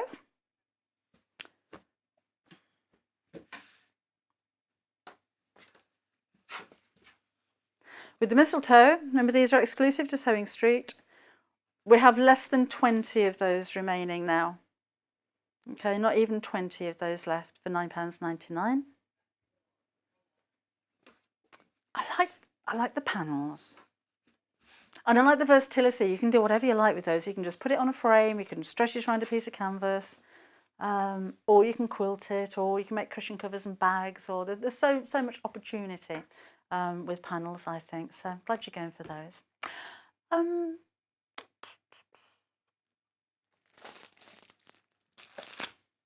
Ditsy Bitsy. Let's take a look at these. Right. So more panels, but these are all coordinating. The Hexy one does have a few little pieces missing. Yours won't.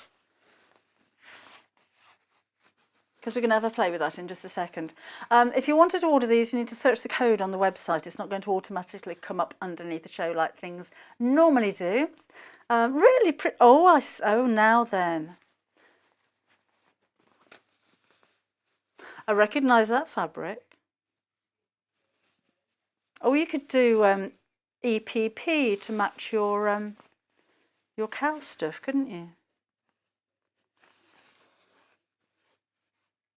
So it's £7.99, and there's actually a reason why they're laid out like this as well, which was kind of my idea. Because when you're cutting hexagons out, normally you're cutting out with a pair of scissors and it takes ages. But when they're laid out like this, you can put your rotary cutter and ruler straight across and cut that way, and then you can just cut all of the diagonals as well. So that's really easy to use. So that's your hexes. We will be back, but remember you've got to search for the code, which is up here. Look, it's KLW89. So put that into the search bar on the website if you're looking for that one. Right. Actually, if you put Ditsy Bitsy, they'll all come up, all of these panels. These are the 2.5 inch strips. So twice this width, 55 inches by 2.5 inches. Ditsy Bitsy.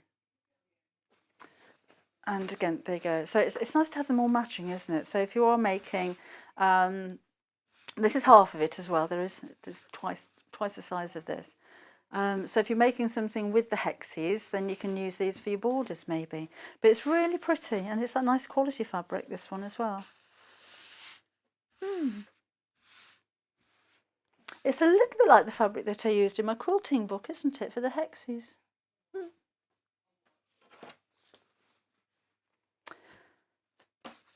So that's that one. Then we've got squares as well. Always really popular, these ones. So 5 inch squares, so the same size as a charm pack. And they're really pretty colours, aren't they? They're very elegant. And of course they match your cow creamer panels as well. Okay, that's £15.99. And we also have fat quarters.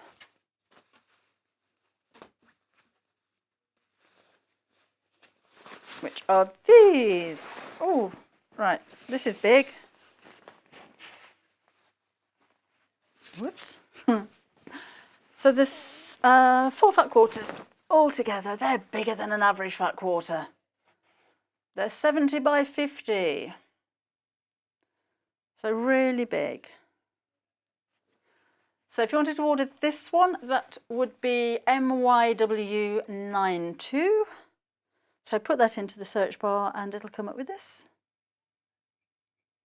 Or if you search Ditsy Bitsy, they'll all appear at the top. And everything that we've got in the range will appear there as well. All right.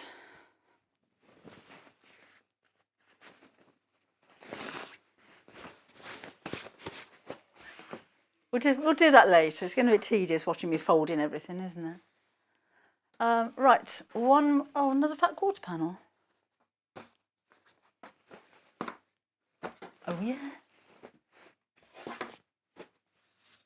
That's the one that's been well folded, isn't it? That is this one.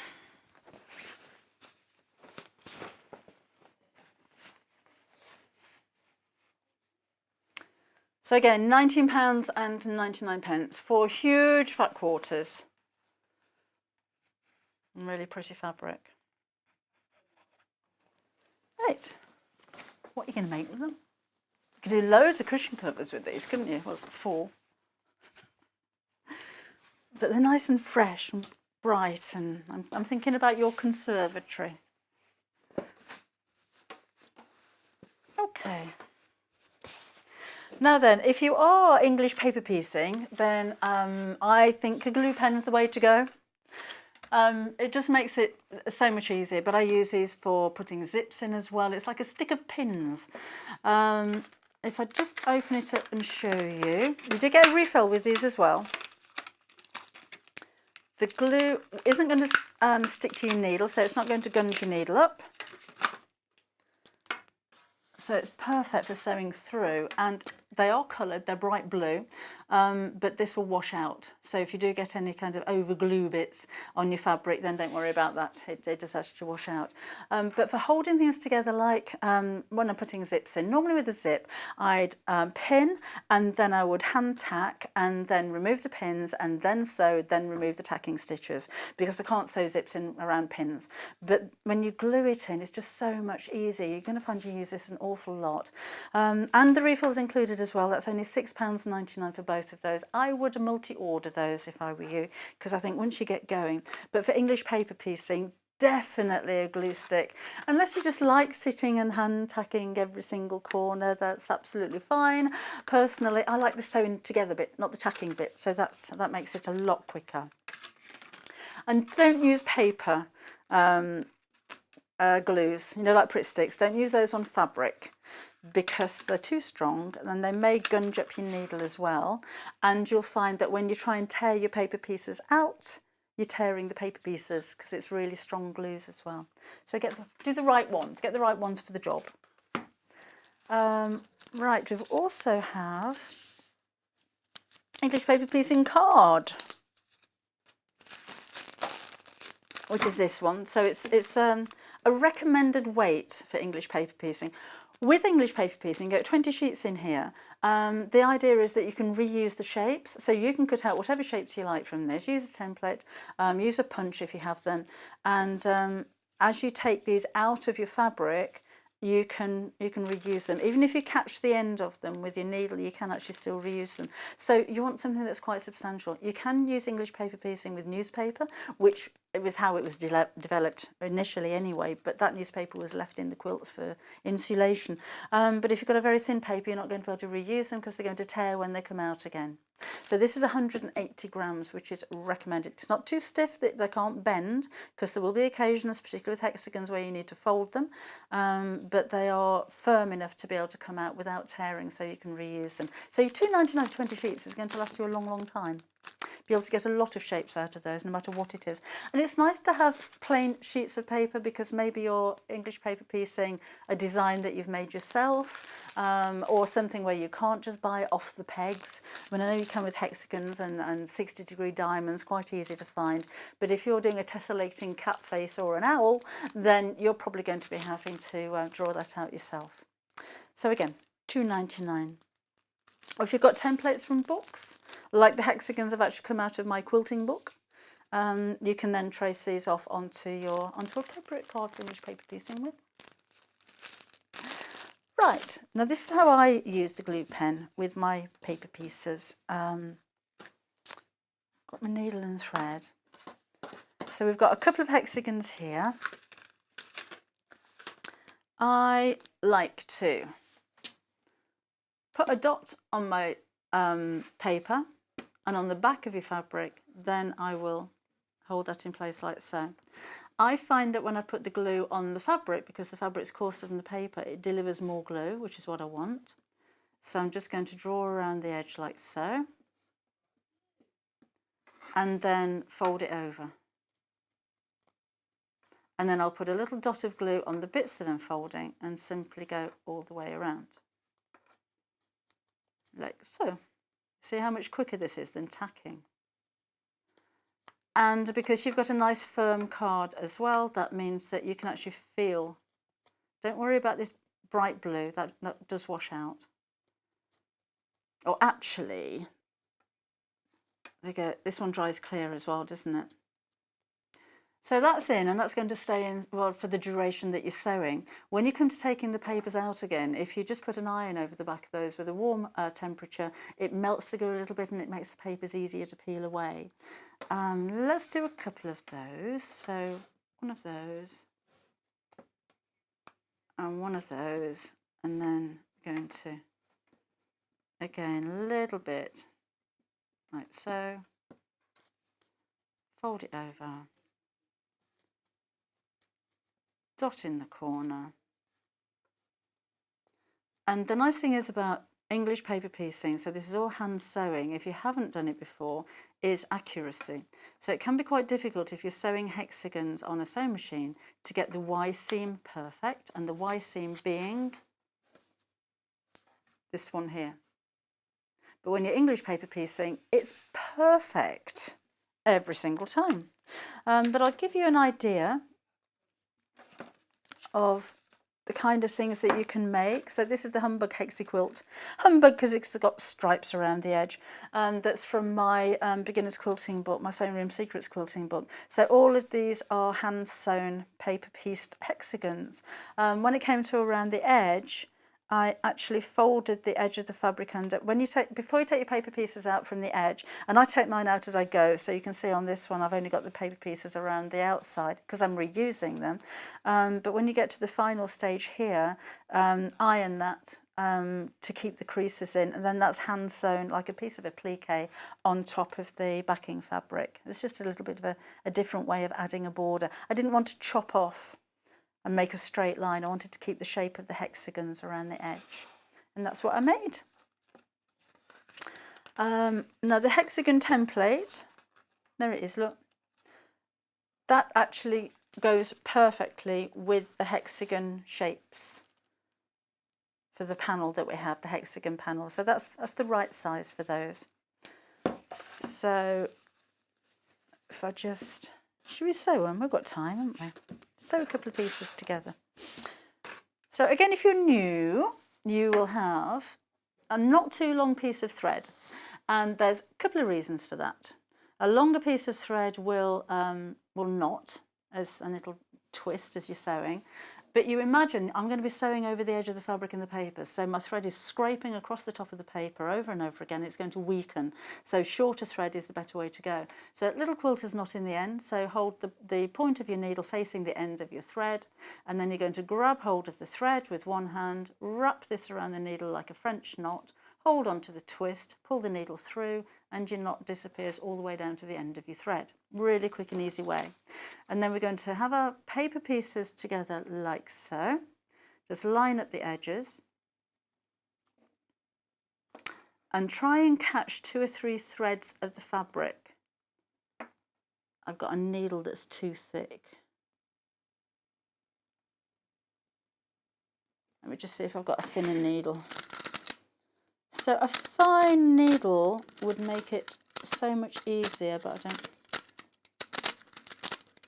don't have one. Okay, we'll force it through anyway. In fact, I've made such a big hole the knots come through as well. Never mind. Right. And then we're going to do tiny stitches. So try and keep them. They recommend about 12 stitches. Oh, that's not going to work. Do we have any needles anywhere?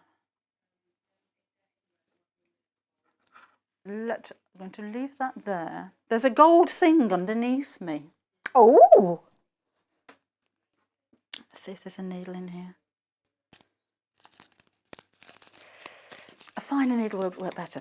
Yeah, recommended about 12 stitches per inch if you're English paper piecing, but I try and get closer than that. The smaller the stitches and the closer they are together, no needles, fancy that. Never mind, we will persevere with the big needle. So we'll carry on. Sure, that's fine. Just have big holes in it. The closer together they are, the stronger the seam's going to be, and there's no way. Go on in. You are going to be. There's no way that you're going to be able to repair this very easily if you do have a hole in it, so it's better to get the stitches strong to start with. So again, just catching a few of the threads, 2 or 3 of the threads, not just one thread. If you catch one thread, it's going to ladder, so at least 2 threads. very close to the edge of the paper. Don't worry if you do catch the paper, it'll perforate it a little bit, but it's still going to be usable. And just carry on sewing tiny, tiny stitches all the way across. I find this so satisfying when you've got the right size needle.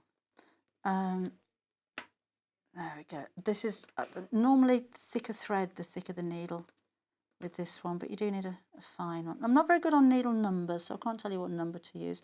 I like to use a sharps, and normally a sharps number 11, personally. Then you don't have that problem. So carry on sewing all the way across. When you turn this over, that's the satisfying thing. Not actually seeing the stitches, or if you do, just very tiny, evenly spaced, tiny little stitches. So carry on sewing like that. When you come to the end, you can simply lift at the edges. Again, a warm iron will help to melt the glue a little bit. That's gone clear already, you see. And then you can peel this away. So I like to leave maybe a handful of papers in the centre, or until I actually need to reuse them, and then peel them away. But leave the outside ones in until you've actually finished. Then iron it. And then do what you're going to do. If you're going to cut it or square it off or make them into blocks or whatever it is you do with them. That's the way that I do it anyway. So called English paper piecing as a marketing tool, because it's actually developed in America, and hexagons were the first shapes to be English paper pieced, but they called it English paper piecing because they thought it sounded upmarket. So it was a selling tool. And originally it would have been newspaper or old papers that was used inside here and left in for insulation. But nowadays there's just so many different shapes you can use as well. So it doesn't, you know, you can paper piece practically any shape that goes together like a jigsaw. As long as they sit together flat with no gaps, you can English paper piece anything. That's not too bad for a needle that's too big, is it? So it doesn't have to be, you can do triangles as well. And if I've got some scrap fabric.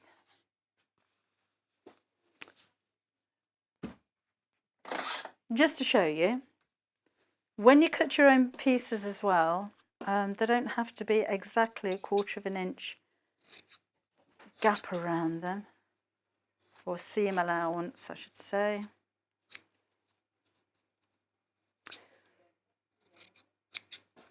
If you're doing shapes like this,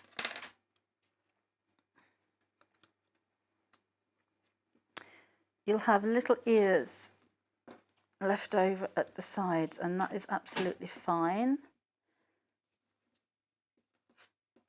So let's wrap this around, and like so, and then like that, and you'll have these little bits sticking out. Whatever you do, don't cut them off, because if you cut these off, the fabric's going to fray. But they're actually used to kind of buffer the second one up against. So it's a little bit like tongue and groove. So when your next one goes on, it sits on top like that. Try and get into a routine of folding over in the same direction every time. Then all of your pieces, like in the centre here, if I was going to join all of those together, I'm going to have quite a lot of fabric here. But if everything's facing in the same direction, like a little windmill type thing, it's going to make it easier to iron, but never ever chop them off. They're there for a reason. And that's the same with diamonds as well. Invaluable for apple cores too. We've got time. Now then, I haven't got a apple core template, so I'm guessing this one.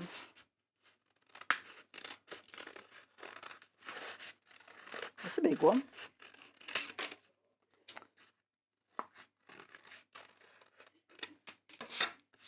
Not quite symmetrical, and of course yours will, because you'll use a template. But when you're doing fabric like these, makes me want to go home and start English paper piecing. I've been smocking recently. I've been sitting doing a bow tie smocked cushion cover in my evenings at the moment. Right. all will be revealed in a new book at the end of next year. Right, so here,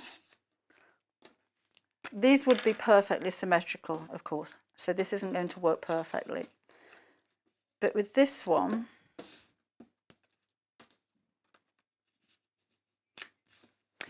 we're just going to go this around a curve. Now, if you're hand tacking this, you're going to be gathering it, and that can take ages. So that folds around there like that, and that one goes around there like that. I know there's different ways of doing it, but this is the way that I do it. And then, so how infallible these glue pens are. It goes around there. That goes on there.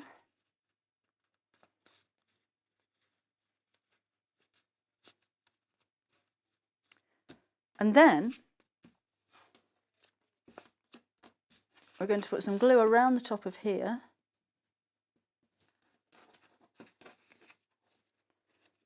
And you can feel where that one is, and that one goes in there like that. And then slip stitch it. So then you get...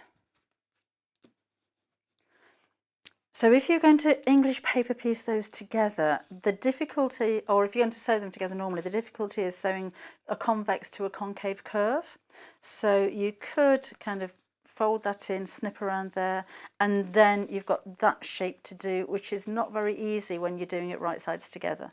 So that for an apple core shape, or even if you're doing the, oh, what's that shape called? Can't remember. Clamshell. Then that's going to be the easiest way to do it. Clamshells put together in very much the same way. Oh, right. Now, glue pen, £6.99. Multi-order those if you can. It's got a refill included in there as well. They last a long time, but they are designed for use with fabric. And it's not just English paper piecing. If you're fitting zips, these are absolutely invaluable. And at £6.99, it's great value. The card's really busy as well, so if you want to do a little bit of English paper piecing of your own design, or if you're printing out patterns from a template, there's 20 sheets there, all reusable. It's 180 GSM, so it's the kind of quality or the kind of weight that you can pull out without it tearing. That's what it's been designed for. That's only £2.99, and again, you can multi-order that if you wanted to as well. Those Ditsy Bitsy panels, if you wanted any of those, you need to search Ditsy Bitsy on the website or put in the individual code. Ditsy Bitsy is going to be the easiest way. I'll never remember the codes. And then that'll come up with the whole range. So we've got the fat quarters, 2 of those. We've got squares, 5-inch squares, and you've got the hexagons on there as well. So busy for the hexagons for those. We have more exclusive panels as well, which is our marmalade. Hi, Jane. Oh, Glynis is going to buy me a book, thank you very much. And Jane's watching on TV and Facebook. She says, I know, how sad am I? I was just thinking the same, Jane. Julie, never done EPP. Do the cards get left in or taken out at the end? They get taken out. And then you can put your wadding on the back and quilt it as usual. Elaine got up early this morning to do a workout. But saw you on Sewing Street and thought you're better off. It's nice to have you back. You know the rules, Elaine. Social distancing, 2 hours, just for 2 hours on a Saturday and Sunday morning from all household appliances, and I'm including gym equipment in that one now as well. Boris says. Uncle Boris, not the Prime Minister. Although it should be a rule. Right. You need to search marmalade if you want to go for the Hexy panel. These are £12.99. They're quite retro, I think, the colours and the styles of this one. And there we go. Nice colours as well. Kind of that dark teal colour that I really like, and then with the orange, which is why we're calling it obviously marmalade.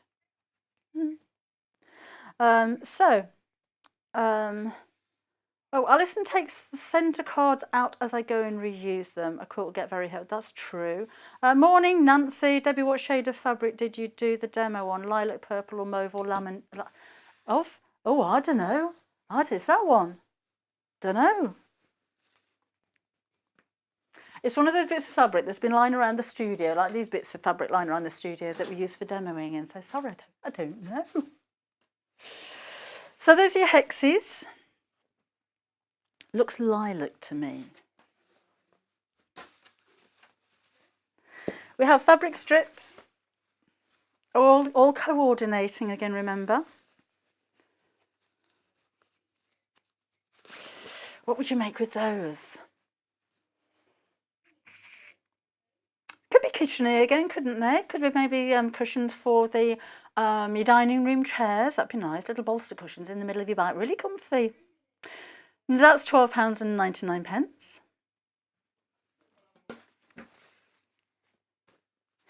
Glass of water for Cat Director, please. She's got hiccups in my ear. I just said, ugh. Hannah, producer, would like to do a cathedral window with these. Again, £15.99. You've got 40 5-inch squares altogether. Are you chatting amongst yourselves here again?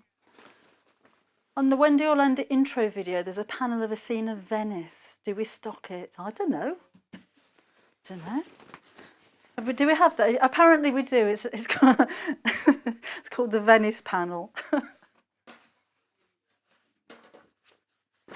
Search Venice on the website while you're searching marmalade.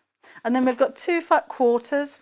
So if you want to order this one, again, search for marmalade, then have a look for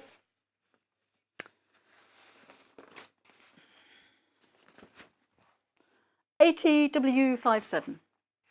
You do get 4 of them. That's W as in 2 U's, not W. There we go. And then this would be nice for bag making, wouldn't it? And maker bags or tote bags, or you could do that bag, couldn't you? I reckon you've got enough. And then this is the final set.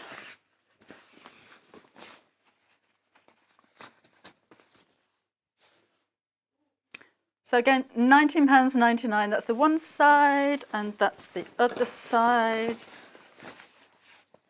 And again, search marmalade. I wouldn't have called it marmalade myself because there's more of the teal than the orange in this. Yeah, personally, that's me.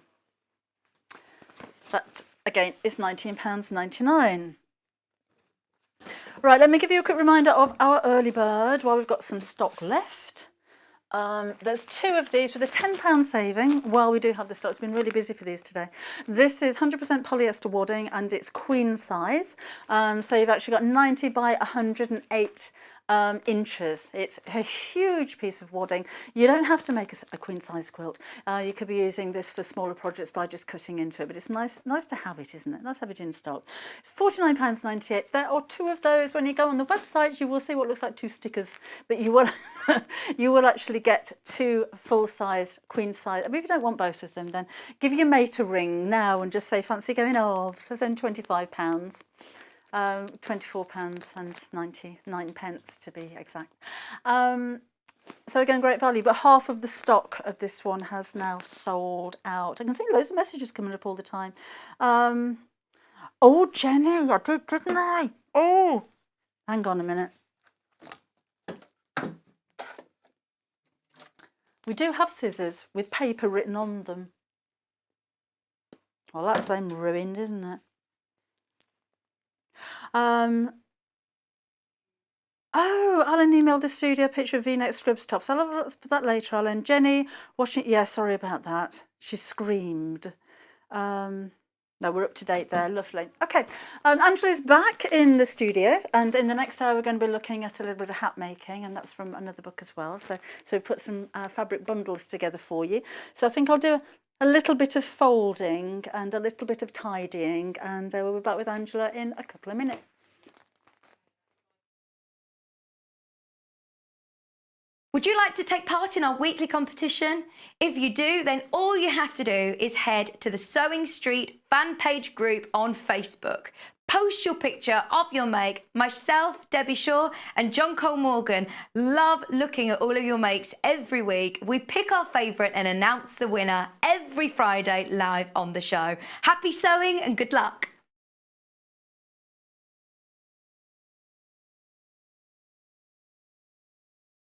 If you love sewing, then you need the UK's favourite sewing magazine. Every month, you'll receive exclusive patterns. Follow simple step-by-step guides suitable for all skill levels to make your own stunning clothes, accessories and more, together with inspiring tips and tricks from industry experts. Join in and discover your love for sewing. Try Love Sewing today and get your first 3 issues for just £6. There are 2 ways to shop with us, either via our website, which is www.sewingstreet.com. Scroll down past the live programme and either click on the Shop Our Catalogue banner to shop via category, or shop today's products by scrolling through the list under the email newsletter sign-up form. The other way to shop is via our UK call centre, which is 0800 001 4433.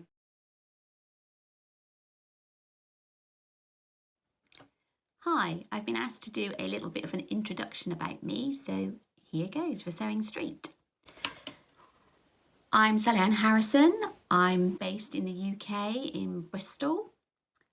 I lived here all my life, apart from a short stint in North Carolina, where I lived for 3 years from 2000 to 2003. I specialise in patchwork and quilting. I'm a complete patchwork and quilting addict. I love small piecing, I love wool applique, all forms of applique, and I also like making small little crafty projects. How did I get into sewing? Well, I've sewn all my life. I remember the first thing I ever made was like a little bikini top from one of my mother's old overalls when I was about 9. I got married when I was about 20, 21 and started making curtains at that time. So I was a curtain maker for a long period of time. But it was in 2000 when I moved to the US that I really got into quilting big time. I discovered a local patchwork and quilting store. I took classes. I made loads of quilts. I made some fantastic friends. I met a great tutor called Michelle May. And by the time I left, I was actually beginning to exhibit in 2003. So that's how I got into doing what I do. Tell us something unexpected about yourself. Well, one of the strange things about me is that I'm the world's worst knitter. I can do most crafts. I crochet, I do punch needle, I do obviously patchwork and quilting and dressmaking, but knitting, the pins go in all sorts of weird directions. I have to concentrate. If anybody rings the doorbell, I can't stop mid-row. I am the world's worst knitter. Sewing tips to share with viewers. It's got to be the beard trimmer trick. I mean, why use an unpicker when you can use a beard trimmer to take out the seams that you've sewn incorrectly? It's just the best tip ever, I reckon. And a claim to fame. Probably my claim to fame based on my sewing career was that in 2017 I was invited to the Houston Quilt Festival, the International Quilt Festival, and it was there that I demonstrated some wool applique. It was a fantastic experience, and if anyone's debating going to the International Quilt Festival next year, go. It is absolutely fabulous. And that's a bit about me. Thank you very much for listening.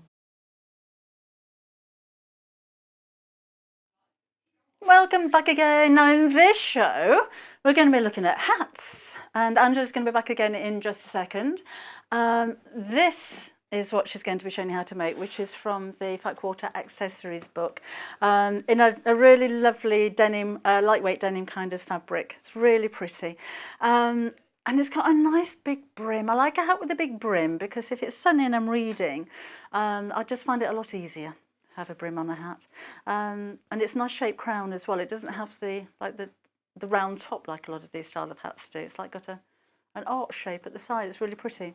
Now the book that it's come from is Fat Quarter Accessories, which is a Susie Johns book. So everything in here is using fat quarters. Maybe more than one fat quarter, but fat quarters nonetheless. And let's have a look at some of the projects in here. So hints and tips at the beginning, as you would expect.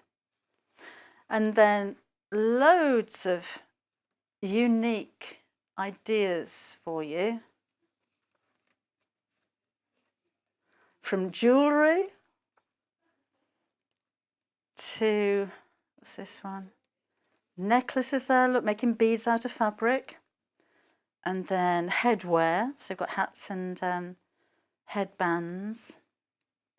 Little cloche hat. A Valentine brooch. Got cameo brooches as well. Butterfly brooches, flower corsages.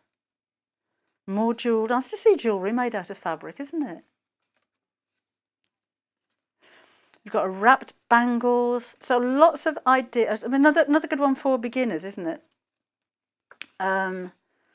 Really quick and simple projects to make. Make your own lanyard. And then we've got luggage labels. And there's your templates in the back there as well. So easy to understand, easy to follow, but nice simple projects that don't take up an awful lot of fabric, which is a nice idea for beginner sewers, particularly because you can't sew wrong, but you can cut wrong. But at least if you cut wrong, you're not cutting very much fabric. So there's very little wastage. Great way of using up scraps. Although it's called fat quarters, you can see a lot of these are using so much less than an actual fat quarter of fabric.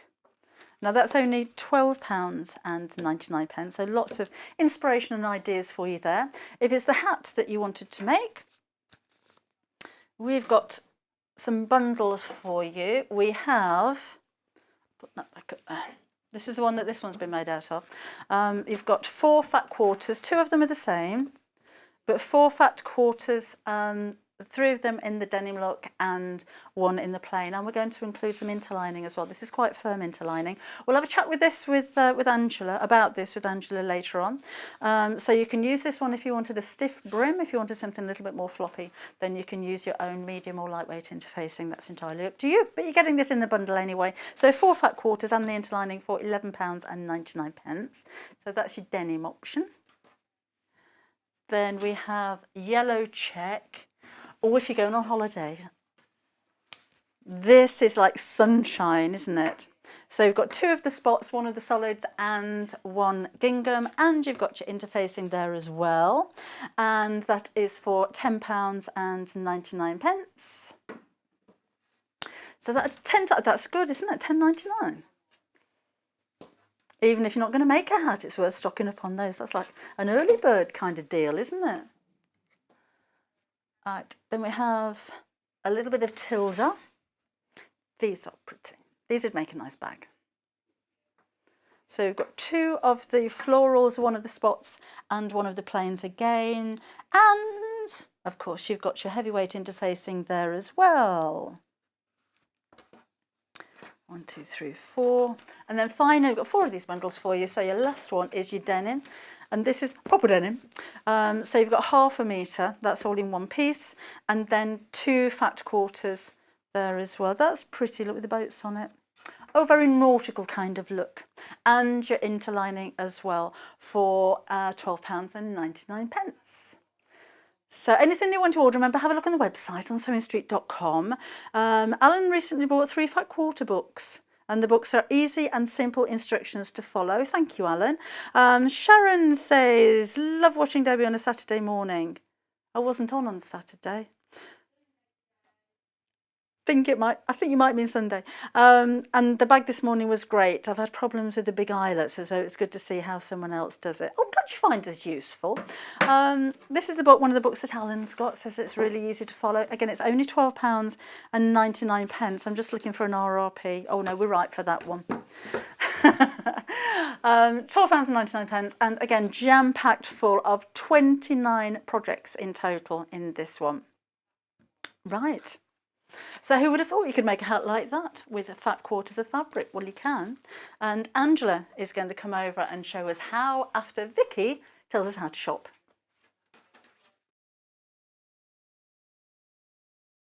Shopping with us couldn't be easier. If you want to shop online, then you can head to our website, www.sewingstreet.com. It will redirect you to our sister channel Jewellery Makers landing page. Don't worry, you haven't gone to the wrong place. We're simply using their website temporarily while we're building our own web shop. Scroll down past the Watch Live part and you'll see all of the products that you will have seen on air on today's live show. You can also shop our catalogue by clicking a category, clicking a product to view closer and adding it to your basket. Once you're ready to check out, you will need to create an account, which is absolutely free to do so, but it will mean that you can check out on as many orders as you want throughout the day with still only paying one postage and packaging.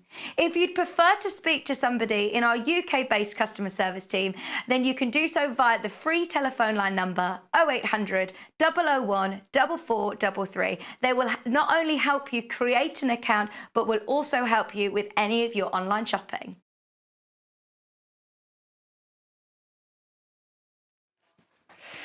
So welcome back to you, and welcome back to you. You had a cuppa. Yes, I've had a cuppa. Lovely. I'm ready now for the to do a bit of hat making. I have to say, I like the style of the hat. I like the big rim. Shall I try it on? Yeah. So it's quite unusual, as you said. It's got this panel here, and then the two half circles. So I think it makes quite a nice. So I think you get it in the centre like that. And this is me imagining I'm Faye Dunaway. What do you think? You need an open-top sports car. And those sunglasses with wings on the side. Yes. Yeah. But very posh. obviously in this weather today, it might be more useful in the rain. Yeah, maybe you But, could make it out of laminate. You could make the brim narrower. Yeah? Yeah. So I'll show you the pattern at the back and how many pieces. So these patterns do need to be blown up 200%. Okay. Yeah. Oh, okay, right. So if you can If see I- there. If I just show you in the back of this one then. Yeah. There we go. Because I'm showing it from this angle, Angela, because I've got a problem with your mic. So Kat's actually going to come running out the gallery in just a second and fix it. Have I got to go off? From a Naughty? 2 metre distance, of course. I can take it off. Shall I take it off? That's all right. We'll come and fix you. Okay. So these are the patterns. Again, you do need to enlarge those. Those are all in the back of the book. And what else have we got in there? Oh, that's for the necklace. But just have a quick flick through the projects again while we're just waiting for Angela to get fixed. Oh, that sounded bad, isn't it? That sounds like she's broken. I am. So we've got little bows to go on your shoes. We've got button earrings. Is that it? There we go. We've got the flower corsage. Sorry? And then Valentine, lots of different brooches. We've got medals there as well. We've got fascinators. I think I can spend enough time here to actually read the book to you. Once upon a time. Lots of different techniques. Oh, I've got a message from Martin. Hi, Martin. And he says, "Morning, Debbie. Hi, Martin. Great show as always. Thank you very much. Good to see me back on the TV. Thank you. Oh, go on. Thank you very much. Oh, Hilary. Hi, Hilary. Oh, Hilary was watching with Elliot from earlier on. Hi, Elliot. Elliot wanted to tell me I thought you were going to say Peter Rabbit. His granddad, Peter Ragg, flew Thunderbirds too and worked on special effects. Wow! Have you got a Thunderbirds 2? I bet you've got all of them, haven't you? Which one was Thunderbirds 2? Was Thunderbirds 2 the big green one? Like the fat one with the big tail? I can't remember. It was Virgil, and that was Virgil. It came up. Ah, and that was Virgil as well. Did you meet Virgil? Oh, what a claim to fame. How exciting is that? Any more claims to fames? Sarah's going to be doing some EPP. Christine's made a hat at the start of summer from linen fat quarters, much easier than he thought.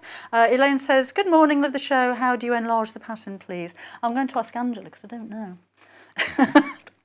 I don't know where to go to enlarge a pattern, but we'll have a chat. She's still being fixed, so you've got to bear with me for just a second. Anybody else got a claim to fame? Who have you met? Maybe you've sewn something for somebody famous.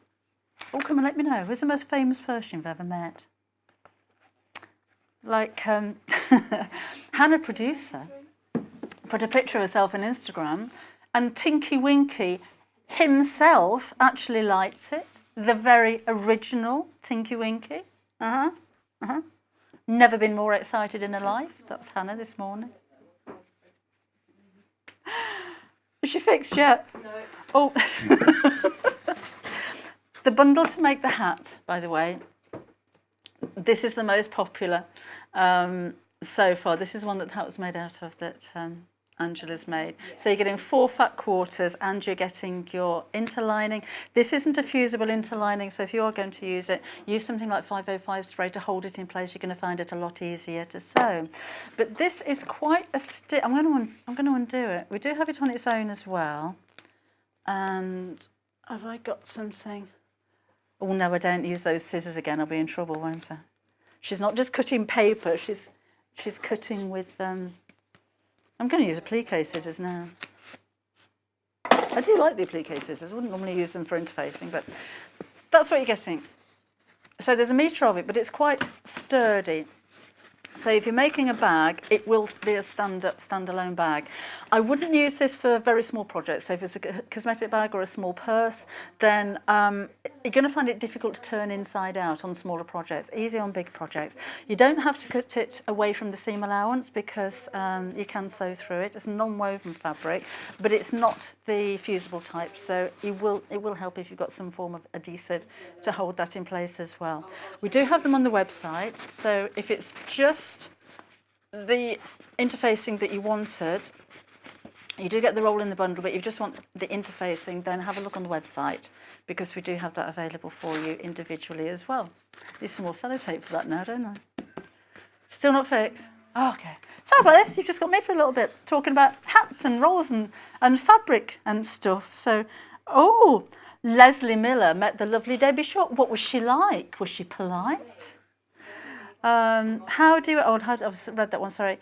Sarah Frith used to live near Gary Barlow and had the same car. The disappointment of the girls' faces at the local garage when I got out of my car was amazing. Oh. Alan says it's like Zippy and George of Rainbow. Oh, I know them well. My first love was Zippy. Dawn says, I'm excited to be working in... Yeah, we've got a theme, haven't we? Of puppets. I don't know why, puppets today. Dawn says, are you excited to be working in the new studio on Thursday? I haven't been told we're in the new studio on Thursday, so that's going to be interesting when I turn up here and nobody's here, isn't it?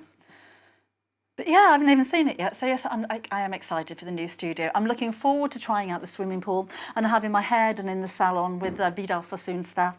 And I quite fancy the horse riding. I wouldn't mind doing a bit of that.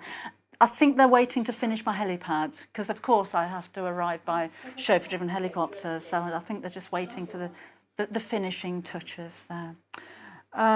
So morning Gilly.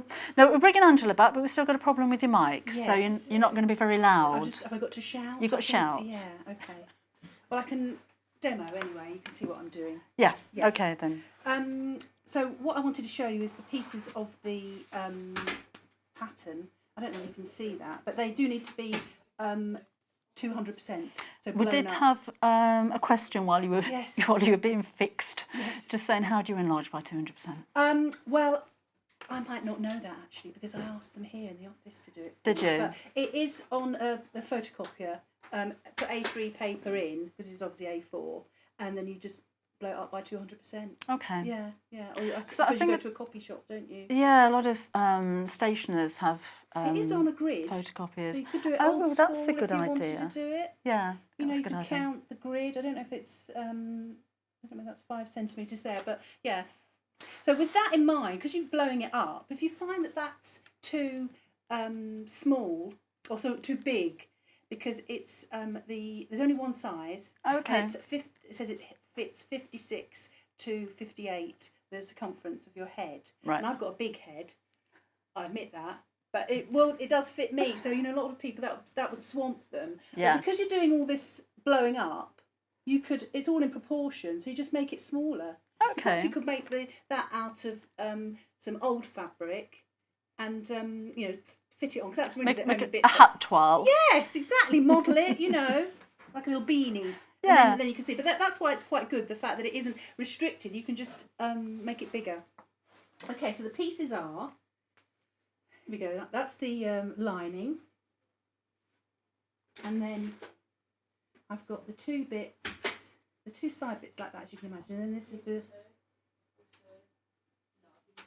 bit like that. So it goes, and then we've got these little notches. Now Right. I usually snip notches, Yeah. but it was quite handy to have them sticking out. Because people, do notches different ways, don't they? Do you snip into? I normally snip. Yes, Yeah. It is a bit more fiddly, but because you're putting this straight line onto a curve, then I've left them like that. And then you have the two circles, so you have the same fabric there, and then underneath as well. But you could mix and match that, and then you've got like just the lining in there. Okay. So you need to get interfacing onto both parts of the brim. So what I did is, because you can't shiny side up, if you can't, I've got to hang on, put right sides together. I'm going to sew that seam first before I do that, but it doesn't lie flat. The brim doesn't lie flat, so you can't do both these seams and then lie it out, because it doesn't lie flat. So you just do one, and then I'll cut the interfacing. Now, just before we start sewing, we're going to go to a quick break, because Angela's not wearing a mic and you can't really hear anything that she's saying. Oh. So you may be quite pleased to know that I'm going to sacrifice my mic so that you can hear Angela talk and you won't be able to hear me. Okay? So We'll vote on that. no, We can't get together, can So- we? decision's been made. So we shall have a quick how to shop break, and we'll be back again in a couple of minutes.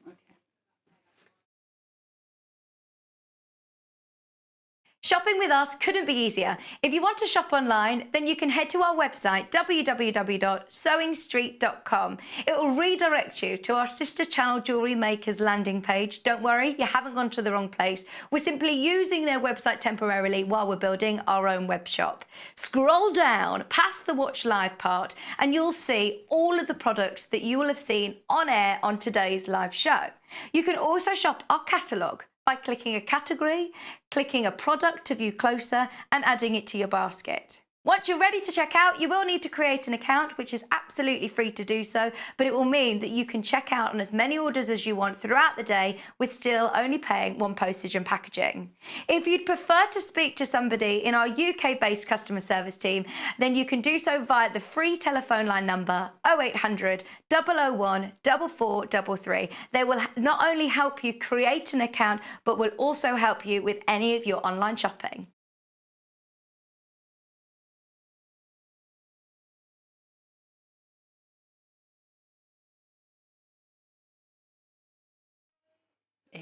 Can you hear me if I shout then? Can you hear Deb? Can you hear me? Yeah, we're all right, hand signals. Right, I'm going to sew. Right. So I'm just going to sew one seam of this brim. So the seam allowance is 6 millimetres. So it's quite, you could use the side of your foot to help you. But what you do is, as I said, if you did that, you wouldn't be able to lie this. If you did that seam there, you wouldn't be able to lie it out flat. So you just need to. Probably would iron that, but anyway, we'll just like that. As you can see, it's not really. I'm going to cut that out.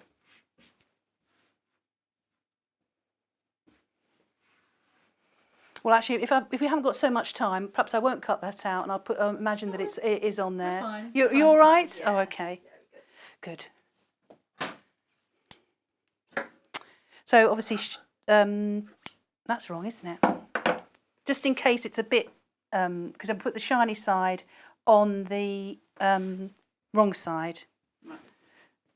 Just make sure that that's nice and flat, and you're going to fit it on. Catching on things. That's it.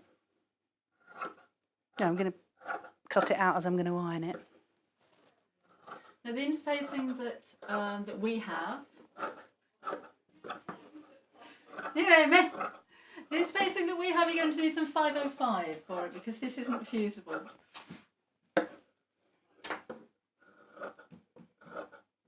Remember Acorn Antiques? Yes. Do you want me to repeat anything, Debbie? About 505, sticking the... What you calling... What is that called? Heavyweight interlining. Interlining, yeah. I mean, you could try and sew it into the seam, but it might move, you know, and then you'll get it all puckered.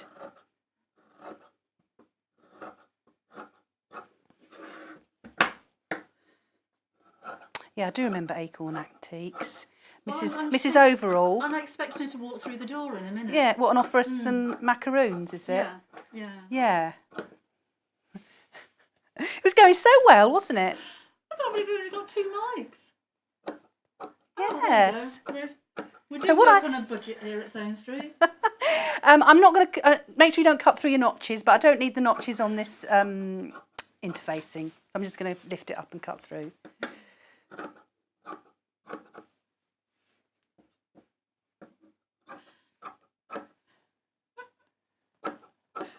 I sound like I'm at the end of a tunnel.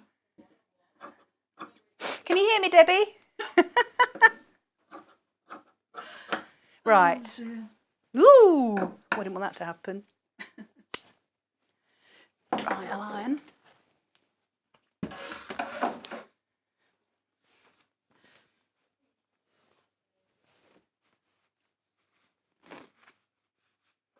It's pretty, isn't it, this fabric? And then with the spots. Yeah, it helps that it's non-directional as well, doesn't it? Yes, exactly. Otherwise you would be, well, you'd be using quite a lot of fabric trying to fit it on. Right, just testing. Doesn't quite fit on. We would normally, let me just move that out of the way. I'm sorry. And then I would open out that seam. And then, yeah, so you can have it in a sort of the sort of floppy look, can't you? Like that, or with a stiffer look. But I would probably put if I was making that stiffer, I'd probably put something more, you know, sturdy in there. Yeah.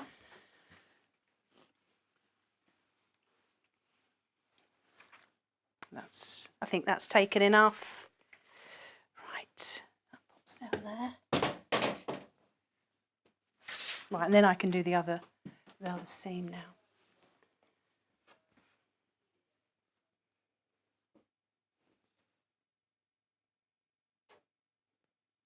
Yeah, and if you made it smaller, that brim, it would be more like a sort of, like a beanie hat. Yeah. Oh, sorry. It's just adding to it, isn't it? Just needs oiling. But I use that book in my classes because, as I said, you know, in the children's classes, because I always need a like filling project. You know, when somebody says, "Oh, I finished," I think, "Oh, I can't make you wait." You know, we've got to have a quick sock monkey or something in there, and those like scrunchies and all those little tags and things like that. They're just really handy. So, let's have a look at the other one. I think I've got to do the other seam of that. Yep. Could you make it reversible? Yeah, you can. Because there's binding in it. device binding, and that's all very neat, Yeah. you know. Oh, I'm sure there's a way, as I was doing it actually, of leaving a turning gap somehow and turning it all through. There is a way, isn't there? There must be. So to make it really reversible. Yeah. So, right sides together, matching your seams. So you're going to sew all the way round the edge now. I'll probably open up those seams, so it hasn't quite. Open it out.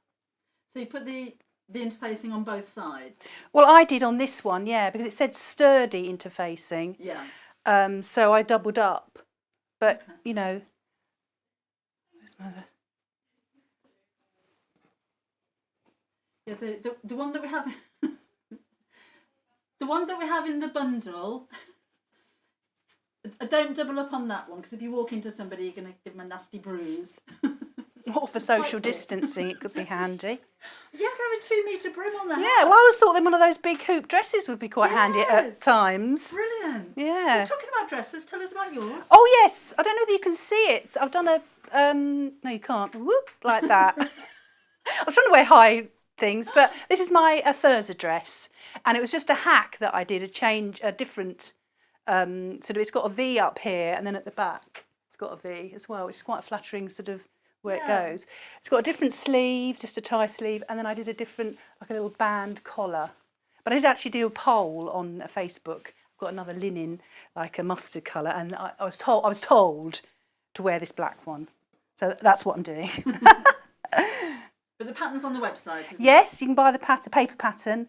And then I will do, because I've just done the samples at the moment, but I will do tutorials to show you how to cut it and do these different versions. Because it's such a sort of simple outline. You can just, change it, make the sleeves longer, as you want. I think it's quite far away. Let's get a bit nearer. If you just joined us, by the way, we have technical issues. I sound like that, don't I? Oh, but you did talk through that. So we've only got one microphone, and we can't get close enough because of social distancing to share.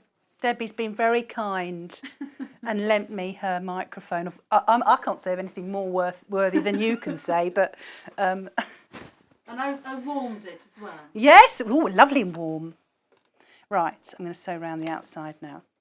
So it's 6mm, so you can use the side of your foot as your guide. Sometimes when the needle's in the middle, just on the edge.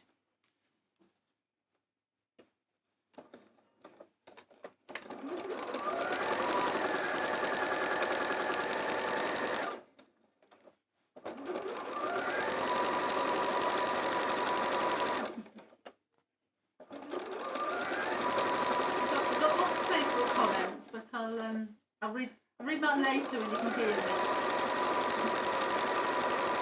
Are they understanding or are they being quite rude? I can't hear a thing when I'm talking with these sewing, so Oh.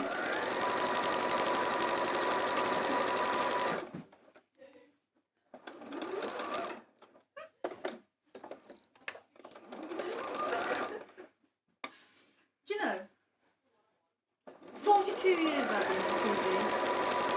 Never, ever. Have you run out of microphones? Out of microphone. I can bring my loudspeaker. What you need is one of those voice changer things that kids have. I mean, even that might be a bit louder, mightn't it?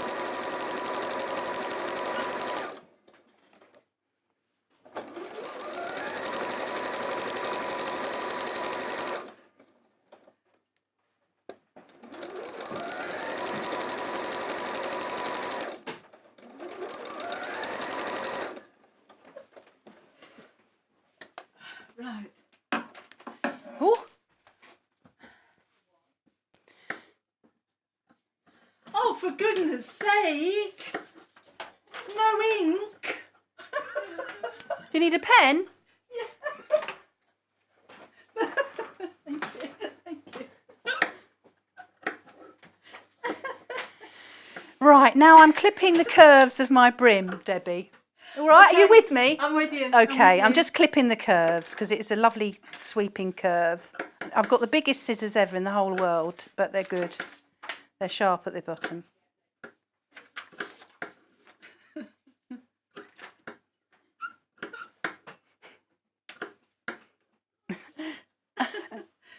I've got a thin pen now and I can't see it. Oh. Oh, I don't know. You'll be writing in blood in a minute, won't you?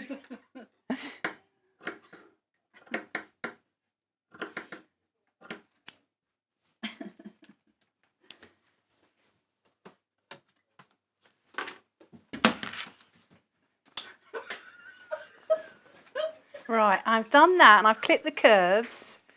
Are you listening, Debbie? Yes. Is that for me? Yes. I can lip read from this far away. Whoop. Right, so I'm going to give that a good press.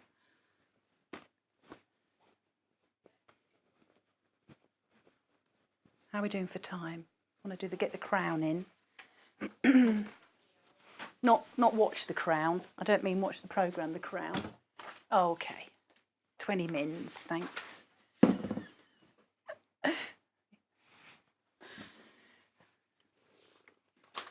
Have you ever lost your voice and had to write on a pad? Right, so as I'm going round, I'm sort of rolling it with my hands because I don't really want either one to show. You know, sometimes you have a contrast and you don't want one showing but the other, but this is just equal.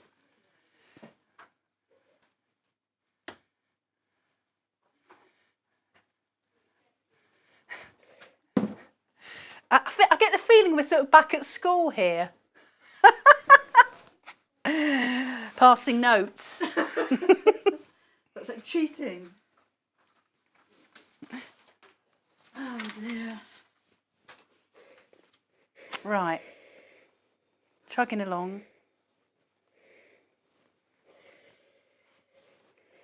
You could use this spray in between that, couldn't you? Yeah.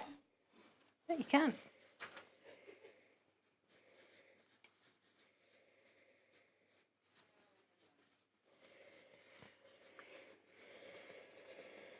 Oh, it's a long one this time. What's that say? Just Oh. reiterating. I can say it, yeah. You could use your 505 spray to stick this.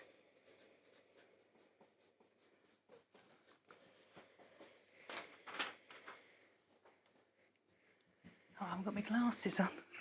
Tech team are on the way. Oh, da da da. Tech team, I can imagine them on a chariot going over the grass, coming here. Thunderbird. Yeah, coming up there through the swimming pool. They're coming. Basically, the satellite's been sent to Thunderbird 5 up in the galaxy, and they've been sent out. Could be Captain Scarlet, couldn't it? We're lucky. Right, I've had a good old iron round there. Yes, we're not really talking about sophisticated hats at the moment, are we, Debbie? About Faye Dunaway and all this. Oh yes. Right. Lady Penelope. Yes. Right. So I'll get the hat and I'll show you. So we've got concentric circles of stitching going through here. I mean, if you had H640, you can make it more of a padded thing, couldn't you? And they're a centimetre apart. So I just start doing one of those, and they start in. You could do one right on the edge, and then you could come in. Also, I was going to, didn't get round to it, all your fancy stitches, your little daisies and, I don't know, musical notes, whatever you've got on your machine. It's a chance to, because you wonder when, you've got all these stitches and you wonder when you're going to get them in use of them. Right, it's on 3. Maybe I'm going to make it 3.5. That's 4.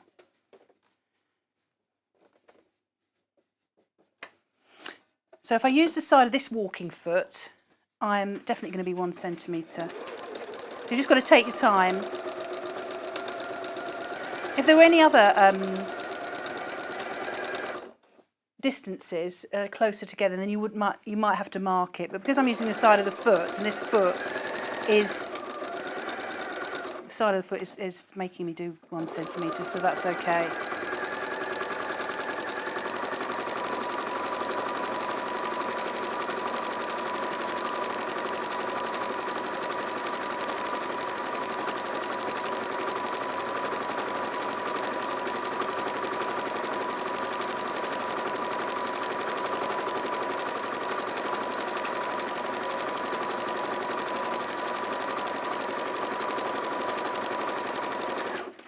So, because it's concentric, sir, Debbie, come on.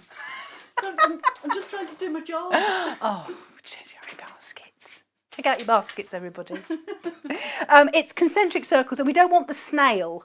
So if you're going around, you don't want to get further and further in like that. So with concentric circles, you want to go down the seam, and then we go right on the seam. Whoops, oh, back a bit, like that. Lift up, and then just do a few like that on the seam, and then lift up, and then you're back doing your. So you actually use the seam. Maybe it was that one. Can't even see it. I've done it so well I can't even see. But use the seam as where you're going to turn and go down and then across. Otherwise you will end up like a snail. You know, you keep going and going. I mean, you might like that look. So I'll just do another one of these. So again, I'm using the side of the foot on my existing stitching. Also, as I went further in, you know, you go further and you think, oh, a little millimetre here, I might go a bit I've got my thermometer. Yeah, I use like a hem gauge like that, and as I get further in, I'm measuring just a bit here, just going along like that, just to make sure I'm on the straight and narrow. Because you could end up doing all your circles, and I haven't got my glasses and I can't read backwards, but I get the idea.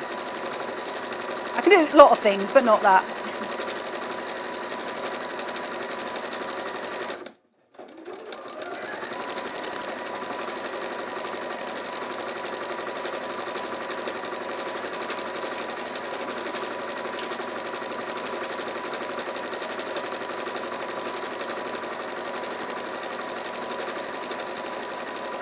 So I get to the seam, just do it manually so I can get right on there. Then lift that up on the seam and then go down a few stitches. Maybe that. Then turn it around and see if I'm on the thing like that. So I'll stop that for a minute and then I'll get on with the crown. I'll put him back. Right. So this is the inside. The lining, as you can see, it's got one panel there and then two there. So, and at this point, this isn't interfaced at all, but you could do it. You could interface it. So what I did is I'm putting the notches, so you can see the notches are quite handy. Stick them on like that. Then I just put a pin in. Hang on, wobbling about. I'll move my hands in a minute, and you can see like that. Yeah, and I'll put my other notch in there. Oh, I'm doing it right side. Yeah, right sides together, everybody.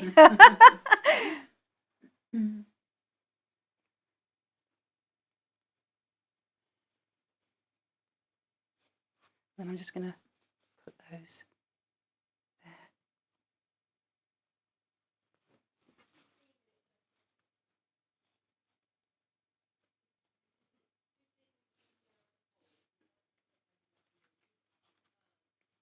And then obviously, look, you can see that's you have to stretch it a little bit just to get in there. So I'd put like a pin in the thing. When I'm sewing it, I will just stretch it a little bit. So this is just the tricky bit. Right. Stretch that up there. There's nothing though. Just remember that when you put interfacing on it or anything like this, you're not going to get that stretch. Yeah. So, you know, when they say ease in, you know, with dressmaking, things like that, like collars and things like that, if you've got interfacing on there, it's just not going to, interfacing both sides, yeah. It's just not going to fit in. You do a lot of sort of stretching.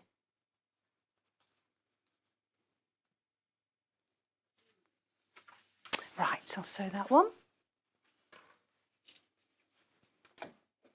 So, yeah. Which side shall I sew? I think I'm going to sew the middle bit, not the side of it.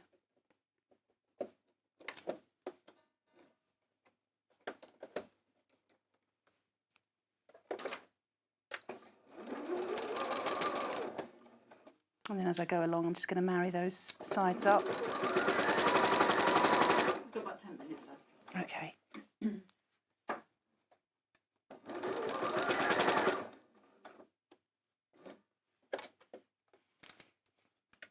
So it's a bit tricky because it's obviously a curve and putting, you know, the old classic of a curve in with a straight strip. Hang on, where are we? Where are you? Yeah, make sure you're not hasn't got it all caught up. Has the cavalry arrived? Cavalry? Sorry. Has the cavalry arrived? No. Have they abandoned us? Are we a lost cause? I think we are.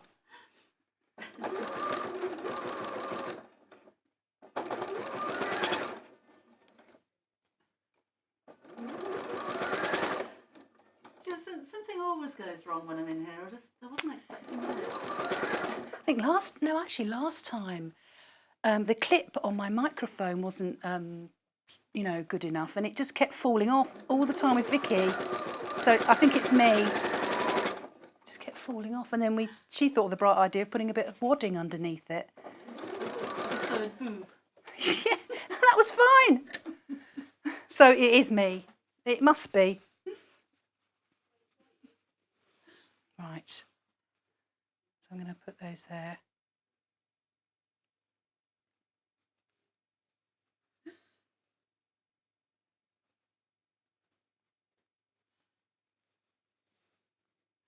How's it going anyway? Which one's the most popular? Do we know? Denim's the most popular.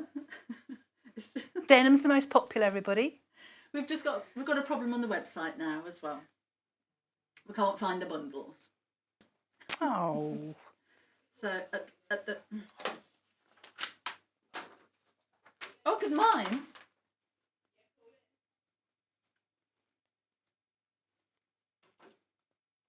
Call in on the phone. Got a phone, yeah. Can't find it on the website, so you have to make a phone call. But it will be on the website though at some point. It'll be there. We've just lost it. How can you lose a bundle? Is it because it's a Sunday? Is it that kind of curse? I think it's just me. Oh, well, you can take responsibility for the lost bundle, and I'll be doing the microphone. Okay.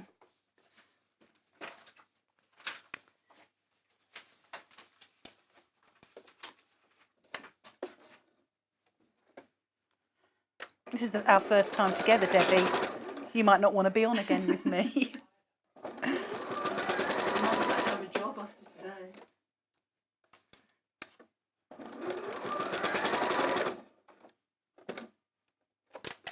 Oops.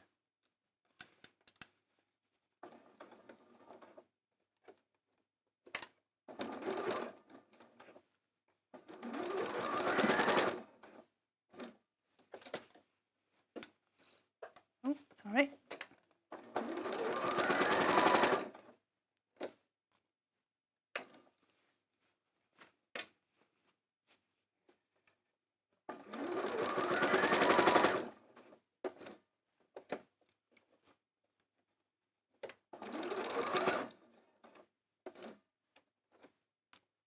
Is there another Fat Quarter book other than that one?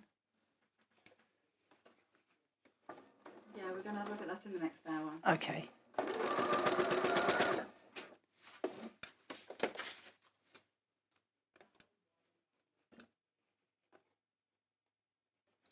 Right, so obviously you just got to take it slowly because you are putting a straight band on the side, which is a curve. It's like, I always think of it's like when you put a waistband on trousers or something. You've got this waistband. You're putting I call it like a happy smile onto a downward sort of frown. It's always quite tricky, isn't it? But you just take your time and pin it well. So what you do is you put I'll put that like that. So right sides together of these, like this. So you put one inside the other like that. So at this point, you're marrying these together. So you're sort of making it so it's not reversible. But if you found a way, to do it so it's all. I love finding sort of the mechanics of making things. When you find something and people look inside and go, well, how did you do that? How did you turn it through? And it's all lovely and neat. That's the best bit. So if I'd had more time, then I would have worked out how to. Someone will know, won't they? Someone will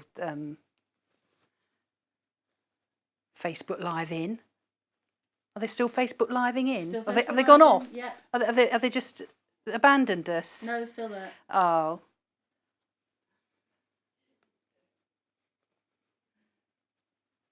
I'm matching up all these. I don't know why. I mean, you do a bit, but it's not really going to be seen because you've got this binding. I think, no, I've done it wrong, actually. That is as if I am turning it round the right way, leaving a gap. But I don't really need to do that. Sorry, everybody. I'm going to do it as it will be in the hat. So it will be like that. Sorry, and then like that. Is that right? No. Like that. Wrong sides together. Right, I'll do a quick pin this time. You just got to make sure you've got the... We've got about 5 minutes. Okay.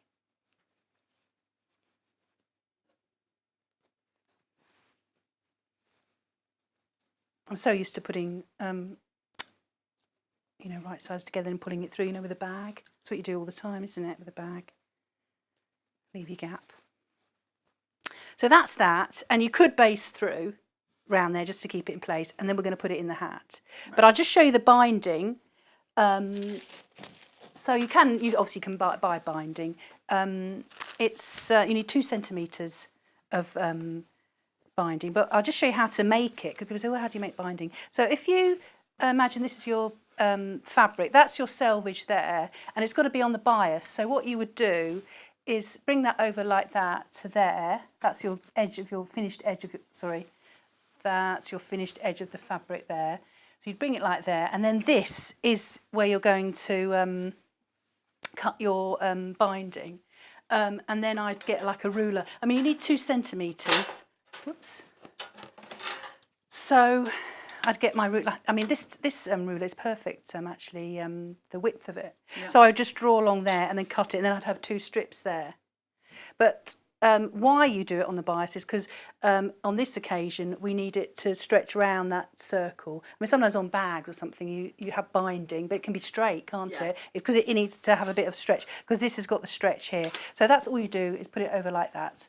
So the bit I've prepared here, and also you need, I think it's 75 centimetres.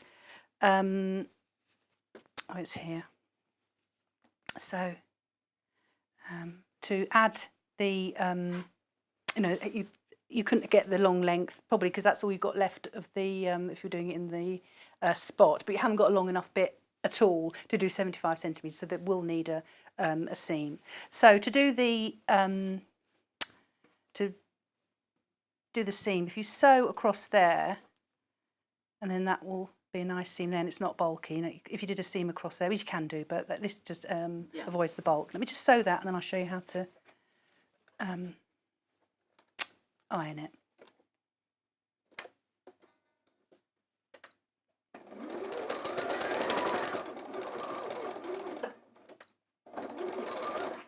We're just about out of time. Are we? Oh, that pen doesn't work.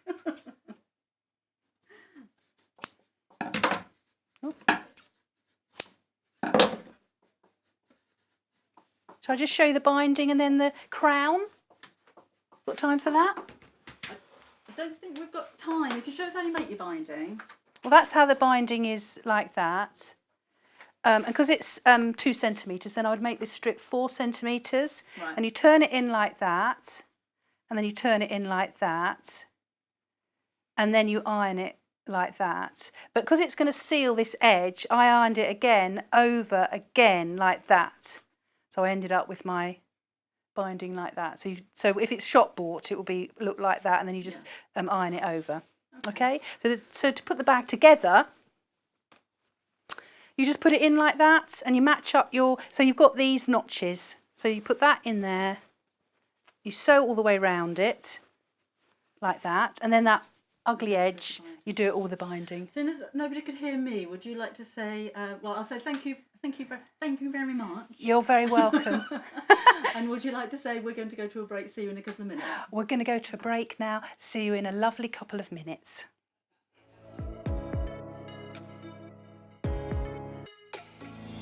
Hi, I'm Rosie Wells. My name's Poppy and I'm a nutritional therapist. Hi, I'm Ruth Lynette and I can't wait to join you all on the brand new Gemporia Lifestyle channel. If you're a fan of primal living, you're going to adore what's around the corner. What is lifestyle? Lifestyle is healthy habits. Feeling good, it's about looking great, Making sure that we're taking good care of ourselves inside. and it's about the life that you lead and the home that you live in. All of this is why I'm so excited. We've got the most wonderful team. Homeware deals and primal deals under one roof on one channel. I can't wait to share this brand new channel with you. So we'll see you soon on Gemporia Lifestyle. Gemporia Lifestyle, coming soon to Freeview Channel 74 and gemporia.com.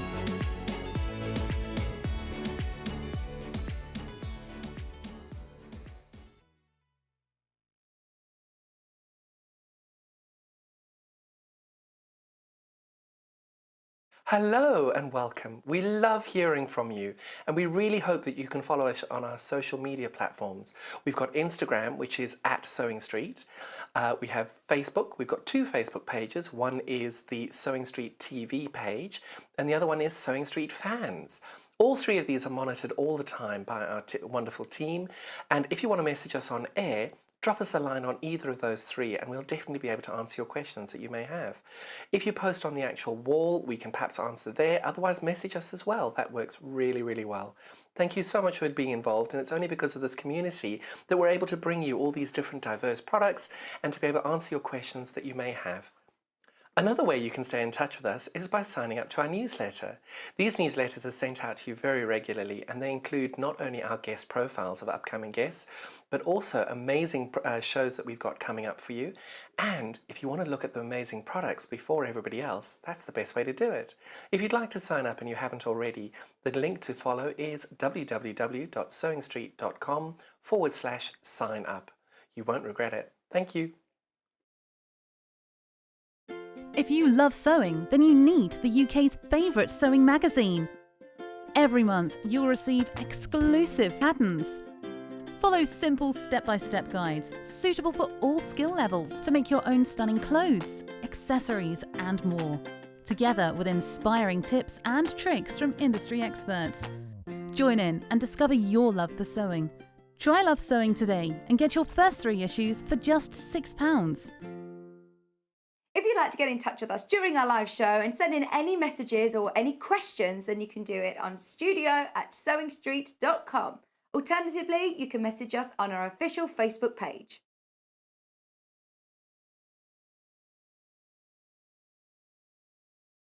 There are 2 ways to shop with us, either via our website, which is www.sewingstreet.com. Scroll down past the live programme and either click on the Shop Our Catalogue banner to shop via category, or shop today's products by scrolling through the list under the email newsletter sign-up form. The other way to shop is via our UK call centre, which is 0800 001 4433.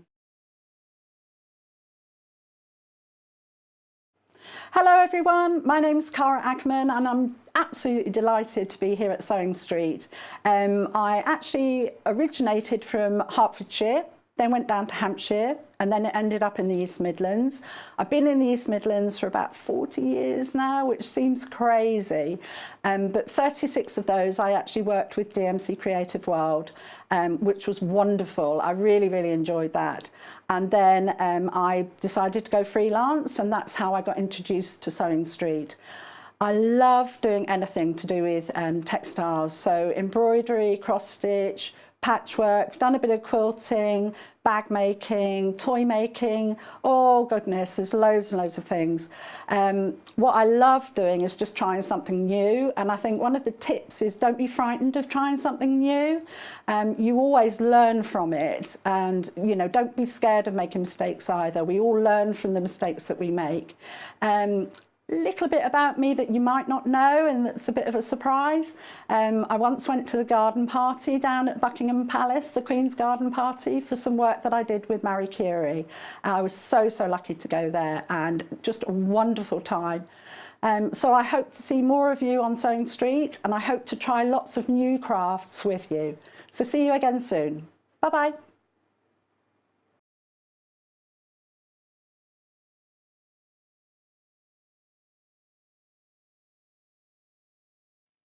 Hi, I'm Debbie Shaw from Sewing Street, and these are my 5 top tips for successful sewing. So number 1, always use a good quality thread. A good quality thread will keep your seams stronger and also help to prevent lint building up inside your sewing machine. Tip number 2, if your project isn't going quite according to plan, put it down, walk away from it, come back again the next day and you'll probably find that things don't seem half as bad as they did.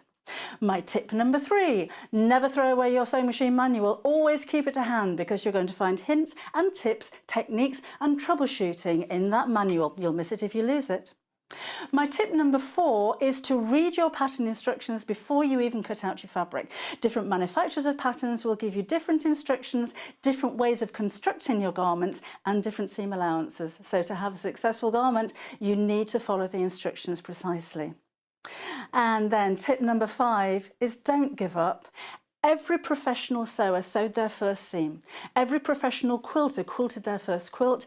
Every professional quilter sewed their first line of wonky stitches and had to get out the quick unpick. That's no different to you. So I hope you find these useful. If you want more hints and tips, then why not go to Sewing Street on channel 74 on Freeview, on Sky 670, and of course we have a YouTube channel where you can catch up on previous demonstrations. We'll see you soon.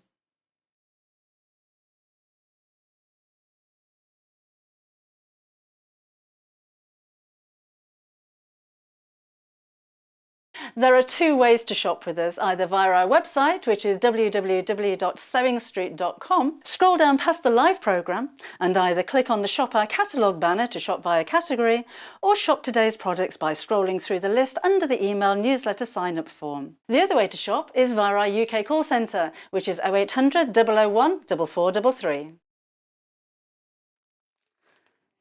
Hello and welcome back again. This is the last hour of the Sunday today. Not a bad thing. We've had so many things go wrong. So microphone's not working. The bundles from the previous hour disappeared off the website, but they will be back again in about 20 minutes. So I don't know, we lost them. I'll give you a recap there later on, hopefully.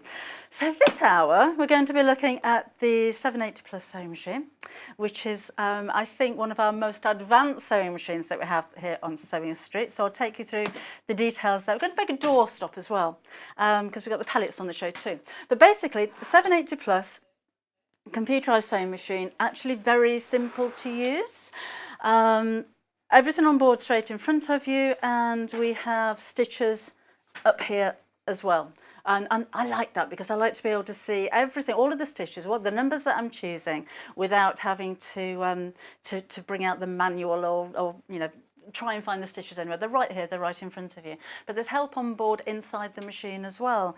It kind of categorises everything into quilt stitches, into heirloom stitches, into applique stitches.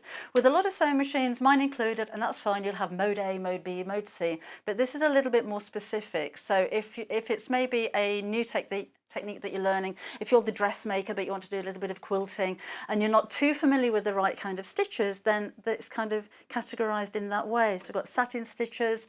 The pictograph ones are quite fun. I'll take you through these in more detail later on. And then we've got lots and lots of decorative stitches. So it's a nice big machine. It's a sturdy machine. Which means it's a stable machine, which means that if you're sewing quickly, if you're sewing through thick fabrics, if you're making curtains, if it's larger projects, or if you're quilting, you've got a really well-built sewing machine that will punch that needle through layers and layers of fabrics without even blinking. And you've got a wide throat area here as well. So if you're rolling your quilts up as you're stippling, then that's going to be useful for you if you're quilting. We do have a free arm on this one, and there is an extension table, which we don't have room for on the table because it's so big. And we've got a box full of accessories, and of course you have your instructions here as well, and this is really useful. I also, with a new sewing machine, always take your time to have a look through the stitches.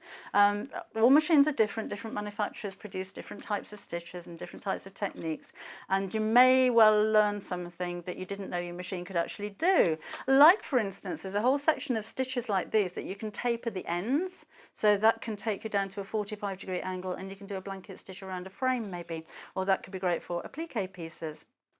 Not seen stitches like that before. Now, price-wise, we've got £1,999. This is a very competitive price for this machine because it should be £2,679. So you've got a great saving on the machine if you order from us. It will go back up when this lot of stock has actually sold out. So it will go back to its normal price. So if you've been thinking about it, if you've seen the machine before and you think that's going to be the machine for me, then if you can, I would order it sooner rather than later, because I'd hate for you to come back and be paying £600 more than you are at the moment if you're in the market for upgrading a sewing machine. So shall we have a closer look? It's all touchscreen. And that's what we love about digitised, computerised sewing machines. Everything's right here, right in front of you, and you just need to touch the stitch and the machine will automatically set itself up for the recommended length and the width and the tensions, so you don't have to worry about any of those kind of things. All of this explained again very, very well and very, very clearly in the manual. So with any sewing machine, when you first switch it on, it will go to a straight stitch in the centre. The difference with this machine is that you can actually tailor make it to your personal requirements, so it can switch on to the stitch length that you like working with. So the length here is 2.4. If you prefer a 2.5 or a 2.2, then you can tailor make it so that it defaults back to your own requirements. So these are the stitches that you're going to use most of all. Your utility stitches, if you will. So you've got stretch stitches, lightning stitches, again great for stretch fabrics. Just touch them. This one's good for sewing in elastics. You've got your zigzag stitch there as well, and back again to your straight stitch with a longer length there. It also lets you know whether the foot is in the up or the down position. You can choose how that starts and stops, whether your feed dogs are up and down, and the recommended foot, thus the standard foot that is recommended for all of the stitches. As we go across the chapters here though, we have the applique, the heirloom. These are the different chapters I was telling you about previously. So we've got quilting, satin, bridging and decorative, and on the next page we've got long stitches, pictograph and play. The long stitches are quite nice. They're decorative stitches, but they're just large ones, look. And we've got pages of these as well. So again, when I click on the different images, it comes up at the side. The machine needle is just flicked over to its correct starting position, and away we go. So we've got, again, lots of pages, 2 of 2 of these. It'll tell you at the top how many pages of each one you have. So let's go back again and back again and have a look at maybe stitches that you can use for applique. There are different stitches that you can use. You can, again, this is the frame that you can make. These are programmable as well, so you can put different stitches together. Let's have a look at this one. Heirloom stitching. I like this kind of thing. If you're quilting, or maybe you're just putting a border around a linen tablecloth or napkin, the drawn work is really pretty. If you've got fabric with a loose weave like linen, you can actually draw the thread out from in between the rungs and give a pretty lacy effect to your fabric. Smocking stitches, they don't stretch, but it'll give an illusion of smocking. So we move on, we've got faggoting stitches, so that's great for piecing 2 pieces of fabric together without creating a seam, so kind of buffing the 2 together. You can use some of these with cording through the centre as well, so that's a nice decorative finish. More decorative stitches, and again you've got your lock stitch at the end of each one of these as well. The cross stitches are quite pretty too. And back again, have a look at satin stitches, pretty much self-explanatory. You can mirror image some of these as well in 2 directions. So this one's greyed out, so these stitches aren't appropriate, but you can flip them upside down or from left to right with these. Back again. And the bridging, decorative stitches. Got some really pretty ones in here as well. So these are kind of over edge stitches. If If you don't have an overlocker, those would be good to finish off your fabric. And then we've got hearts and leaves and vines. We've got 8 pages of decorative stitches altogether. So swirls, that's a nice one. Quite a solid, oh, that's a nice one. So it looks like ribbon wrapping around. So there's quite unusual stitches on here, things that I haven't seen on many other sewing machines. Because sometimes you recognise stitches, don't you, from even different brands of sewing machines. But some of these are really quite unusual. Let's move on to the next section. So these are the ones that you can alter the incline at the sides. And you can do that on both ends or just on one end. That's entirely up to you. You've got 5 different pages that you can do this with as well. So it's nice to have a play with them and see the different kind of effects that you can create. But as you're coming up to the end of maybe a tablecloth, you're going into that point or the 90-degree corner, then you can choose how you're going to finish it. And you've got the different angles that you can use there as well. So it could be a 30-degree angle. You'll see these pieces change here. Or 60, 45 will give you the right angle to make a square or a rectangular frame. That's just the top section. You can have a different incline at the bottom, or you can have that exactly the same. So it'd be nice to kind of just stitch some of these out and have a play with them. We have the alphabet. So in block, in script, in Broadway, and another block. And again, you can kind of join all of these together and put them into the memory, as you'd want to probably with the alphabet there. This is your little help guide. So, seaming. Are you using woven fabric, stretch or knit fabric? Are you top stitching? Let's say I'm top stitching. So just click on here and it'll take me through to the length that they're recommending the top stitch to be. Let's go back again and have a look at a rolled hem. And again, I can use a zigzag or I can use a straight stitch for this one.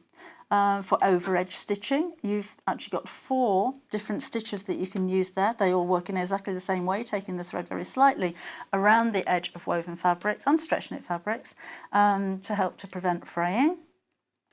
If you want to gather, you're going to need a longer stitch, but gathering is different to ease stitching. Because with ease stitching, you're pulling the fabric to make it smaller, but you're not actually gathering it. So you've got a different stitch length, a recommendation there.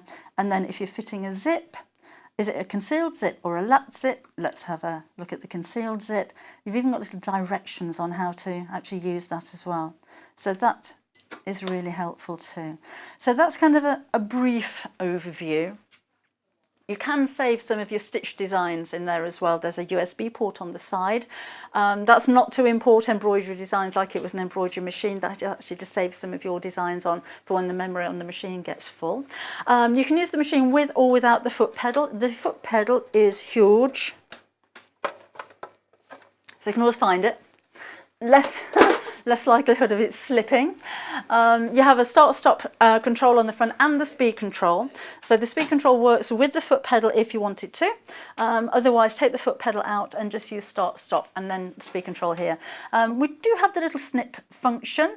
You can choose whether you want the foot to be in the up or down position as well. So it can automatically lift when you finish 2 rows of stitches. That takes some getting used to actually, because you automatically go to try and lift the foot at the back, but this will do it for you. We have a needle up, needle down position. So again, you choose. This is a lock stitch, which means that instead of reversing to lock your row of stitches or your seam, this will do 3 or 4 stitches on top of each other. So for decorative stitches, it's not going to spoil the design. Then there's your reversing stitch. It's got a needle threader integrated into here as well. And you've got your accessory compartment right in the front. So you can keep your spare bits and bobs in there as well. I'll take you through the feet in just a second. This is so comprehensive. It's one of those machines that deserves a whole morning of demonstrations. It's got a 2-year warranty from Elna as well, who are a British-based company. They're in Stockport in Cheshire. They're very nice people. So there will be a helpline there as well. If you have any issues, you can get in touch with them. And the delivery will actually come directly from them. Now, price-wise, again, I did say that your $1,999 is a good deal. We've been having a shop around. We've been trying to find all the different prices. So we have, oh, one of them comes free with some spools, doesn't it? Oh, so you've got some Madeira threads with it. I don't think your Madeira threads are £600 worth really, but you know, exactly the same machine, but £600 more than you're paying right here, right now. Now ours will go up in price when we get the next sort of stock in. When this one's gone, we've got a deal on the stock that we have at the moment, but when it sells out, the next lot will be a little bit more expensive. So sorry about that. Now, feet, what, you got any questions, by the way? Come on through. It'd be lovely to hear from you. We'll let you know when all of the codes come back again. Lots of you have been putting comments on here about famous people that you've met. I didn't read them out in the last hour because you couldn't hear me at all. I felt John Bon Jovi's leg at a concert. Does that count? Absolutely, that counts. That's a claim to fame. Maureen was one of actor Timothy Spall's friends at school. The Thursday dress pattern isn't on Lind, but it is on the website if you want to get hold on that. Maureen trod on Judy. No, it wasn't Judy. Oh, I can't find it. It's Judy Garland. Oh, I've lost your message. It was a while ago. Sorry about that. Yes, Kay, Acorn Antiques. I know. Repeat the codes for the hat bundle, please. I would have had to write them down in the last hour, Jenny. Thanks, Alan. Lost Codes hat. Billy, sorry if I offended you. I wasn't meaning to steal the show. I was just trying to inject a little bit of humour into a show that was going disastrously wrong. So sorry you didn't appreciate my humour, but I know I'm not the be-all and end-all of anything. It's not about me. It's about the guest and it's about the sewing, which is why I kept my trap shut after I read your message. Thanks to everybody else underneath that. Shirley, when using decorative stitches, how do you keep stitches in a straight line? A few ways of doing that. You've got a throat plate on here. It's just the same as if you were sewing a straight stitch. So you've got your throat plate and that's got markings on it, so you can just guide your fabric along there. What I would do with the decorative stitches is always stitch the stitch out first so I can see how wide it is and how long it's going to be, and then you can gauge exactly where it's going to go on the edge of your fabric. A couple of ways that can help you with straight line stitching is to, one, put a piece of masking tape over here, and you can bring that all the way around to the front so that you can just guide your fabric up against the masking tape. Or you can put an elastic band around. I kind of like the elastic band method because elastic bands can be quite thick, particularly the big ones, and it really gives you something to bump the fabric up against. So once you've gauged where exactly you want the decorative stitches to be, then you can put your elastic band around here and use that as a guide. I was chatting about this yesterday actually in my Facebook Live. A lot of people will watch, particularly if you're new to sewing, you'll watch the needle as you're sewing. Don't watch the needle. The needle's going to go up and down and it's not going to move or anything. You need to watch how you're guiding the fabric into the side of the foot. So ignore the needle, look where the fabric's going. So look here, look down the side, look wherever the edge of the fabric. You can even look here. It's a little bit like when you're learning to ride a bike and you'll watch the front wheel and you'll wobble all over the place because you should be watching the road and you'll be a lot more balanced. Watching the wheel won't help you steer straight, and it's the same kind of thing with the needle. Apart from that, it's practice, practice, practice, I'm afraid. Marie, 6 years ago, started her journey in sewing and now is going on to uni to study a BA Honours in Fashion Design. Wow!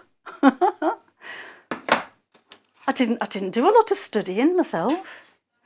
Right, shall we have a look at everything that you get? Let's have a look at the spec and everything that you're going to get with the machine, and then I'll take you through some feet. Oh, look at that for standard.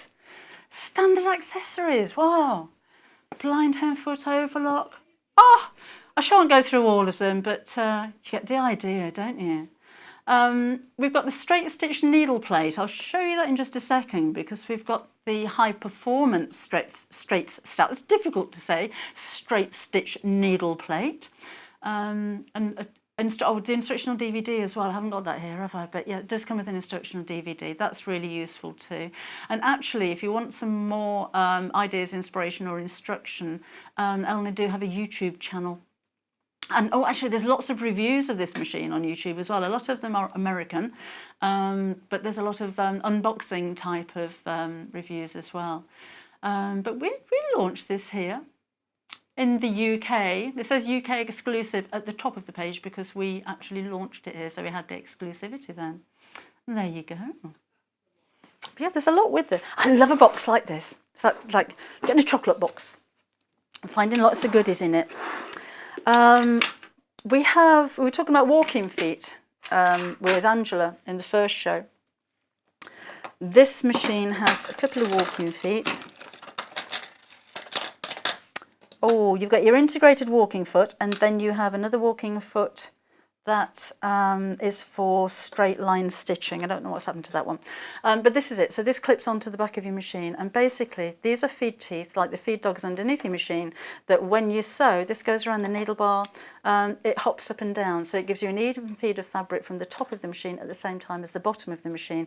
You can leave this on all the time if you wanted to. My machine's got an automatic built-in even feed foot, they're sometimes called. That works in the same way. In fact, that is the high performance one, isn't it? So it's the regular one that I haven't got here. The high performance one goes with the high performance plate, which is this one. Shall I do that? That might be a bit easier to see, wouldn't it? There we go. It's only got one L. So only for a straight stitch, but in fact this machine is so clever, so intuitive, that when you put the plate into the machine, it recognises that this is the high performance plate, and it will grey out all of the other stitches that you can't use. So there's no point in trying to do a decorative stitch when you've only got one hole for the needle to go through, because you will break your needle as it goes from side to side. So this machine will not allow you to do that. But the benefit of having a high performance straight stitch plate and foot is that you get a better quality of stitching. So that could be if you're free motion embroidering, or if you're sewing lots and lots of straight lines, basically. So more straight lines than anything I think most of us do. Because you've got the coverage over the feed teeth and only one hole, there is less likelihood of the edges of your fabric disappearing into the feed dogs. So if you're piecing patchwork pieces, if you're quilting maybe, and you find that the very edge of your fabric, the stitches just, well, they disappear. It happens all the time. Less likelihood when you've got your high performance plate on there. So that goes with your high performance foot.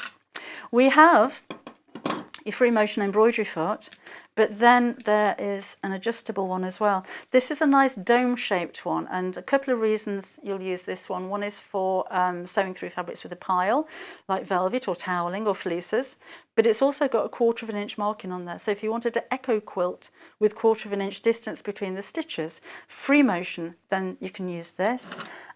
These are also for free motion embroidery.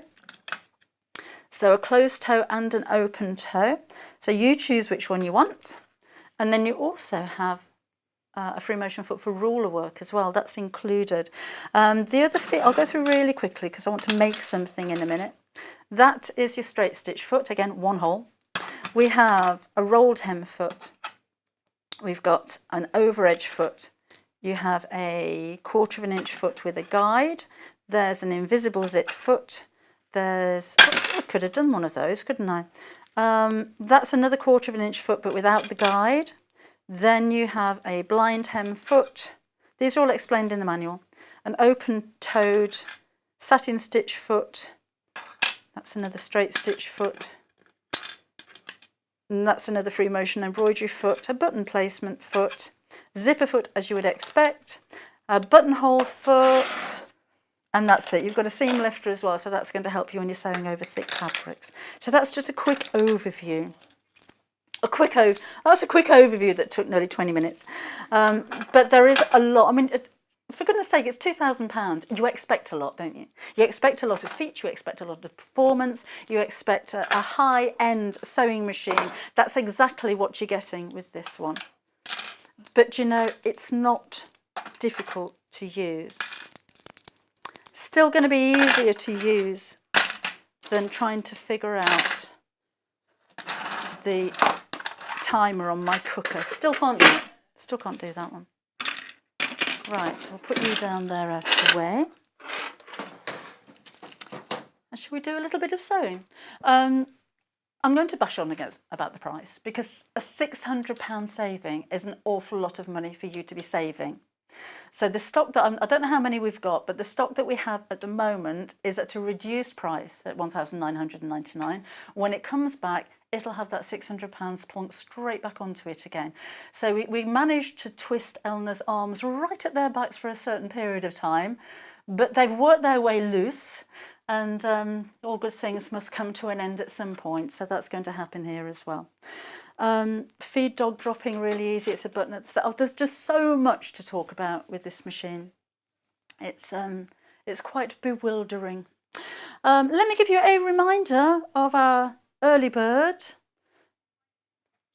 It's behind me. There we go. That is one half of your early bird from earlier this morning. This is the second half. Obviously it comes in a bag like that.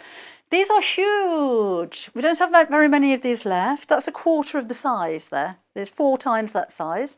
It's polyester wadding. It's incredibly soft. No, I don't normally like polyester wadding, to be honest. I find it a bit cheap. But this isn't. It's lovely quality. What's impressed me is not just the softness. A lot of the time with polyester, you'll pick it up and it looks cloudy, so it seems to be clumpy. So you'll have some areas that are really smooth and some areas that are see-through. And this isn't. It's quite solid. I can't find the end of it now. There we go. So it's quite fine. It's not. You know, we do bring you actually some of the polyester waddings that I'll say, or for wall hangings or something like that. It's great and it's really affordable. If it's not going to be something that you put on a bed, then it's the more affordable way to add a little bit of oomph to your work. This you can put on a bed. It's incredibly soft. You can see that it is solid. It has a consistent texture, and it's just a pleasure to work with. It is huge. It's 90 inches by 108 inches. So that's like one of your curtains that's up against the patio door kind of size. So you can cut it down. Obviously, you don't have to make a queen size quilt out of it. You can cut it down and use it for even bag making. Use a little bit of 505 spray on the back and you can make your bags a little bit more stable. And you're getting 2 of these, remember, £49.98. Polyester doesn't shrink and it's perfect for maybe the kids' room. So if you're washing your quilts a lot, then this is going to be perfect. Yeah, spilling coffee, and if you're having breakfast in bed. Hannah producer has a coffee in bed in the morning. Oh, and you go downstairs and you make yourself a coffee, then you go back to bed with it. Is that right? Once you get downstairs, aren't you up? No, go back to bed. Okay.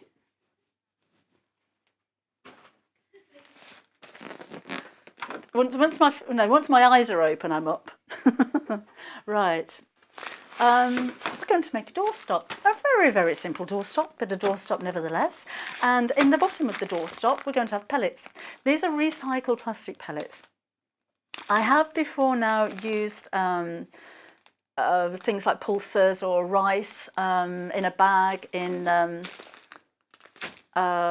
doorstops and things like that. The only downside there is they are food. Eventually they will go off, and if your doorstop gets wet, like mine tend to because I live in a very leaky old place, they can swell.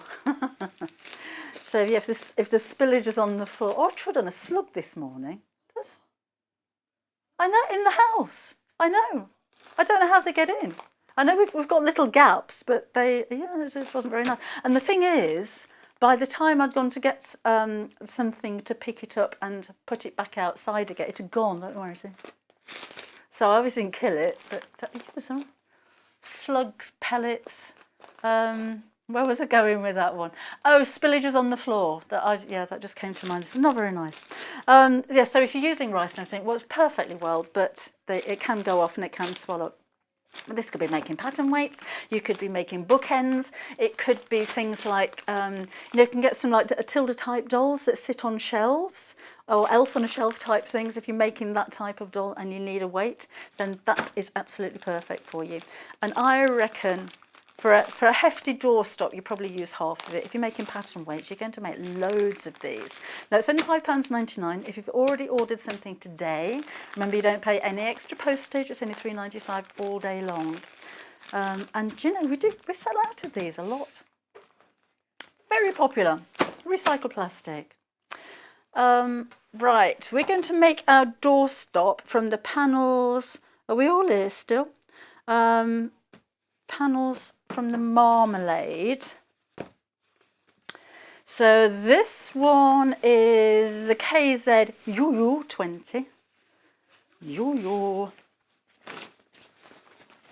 You will have to search marmalade on the website for these. So just type in marmalade. Do you know, can we do that? Because we share the website at the moment with jewellery. Well, we don't share it. We're like cuckoos. We've stolen a little bit of it. I wonder if you type marmalade in, what kind of jewellery comes up as well. Do we have marmalade amber? Marmalade sapphires? You'll be careful what you order. Oh, it's just that apparently it's just our marmalade. You're not going to order a precious stone by mistake. This one's set 2. So you've got the small leaf design, the small skeleton designs. Do you know, this looks, I know it's flowers, but it looks a little bit like a keyboard from a distance, doesn't it? They're like square flowers. And then you've got the larger version there as well. And they're bigger than, they're actually 70 by 50 centimetres. So they're bigger than you'd expect from your average fat quarter. This is nice quality fabric as well. We don't do anything average here. We're nowhere near average. We're way below.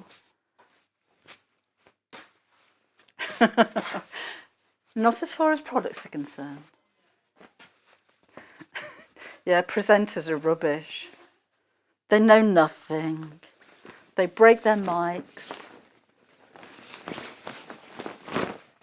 There we go. They take over the show. It's all about them. So this is the second fat quarter set, 4 of those again. So same colours but slightly different in design there. And again, you've got to search marmalade on the website. Doing a lot with these, wouldn't it? That thing would be nice in the kitchen. So, okay, should we do a bit of sewing? Marmalade jar cover. There'd be a lot of marmalade jar covers, wouldn't there, Alan? Oh, I'm glad you like the shows, Nina. Loved Angela's tips for the eyelets. Lovely. Using them for the first time yesterday and was frustrated that it could hold too big. Yeah, I've had that before now, so it's nice to have those kind of tips, isn't it? Fingers crossed they're going to survive the punishment they're going to get from the grandchildren. My granddaughter phoned me up the other day. The 5-year-old. Hi, Grandma. We had a little bit of a chat and then she just disappeared. I said, Beatrix, he's there. He's there. And then she came back and said, bye. Apparently she just got bored talking to me and went off and, I don't know, watched TV or something, but forgot to say goodbye before she went. Hello, hello, hello. Right, shall we use one of these ones? So this is set 1. I'm just going to make a cubed order. So I should do a cube one with a handle on the top. That'd be all right, wouldn't it? So, in fact, if I'm cutting into it, I can cut into all of it, can't I? So we'll need 6 squares, all the same size. Now, let me just fold that so that we're all square. And like so. Right. Or it could be just a big pattern weight. I do have, as my pattern weight, I've got a Buddha, and it's about this big, and it weighs an absolute ton. And my son brought it back from Thailand when he went on his travels, and his backpack, he must have been like this walking around. It's so heavy. But that's my pattern weight at the moment, but it is very heavy. So maybe I'll just make myself one here. So 4 squares. Let's do them 6 inches square because that's a reasonable amount. Oh, Lindy, you said the B word. Right. Oh, around the right bit there. Oh, I think we might need a new blade. I think I might use the ruler the right way around. Oh, we're fine, we're fine.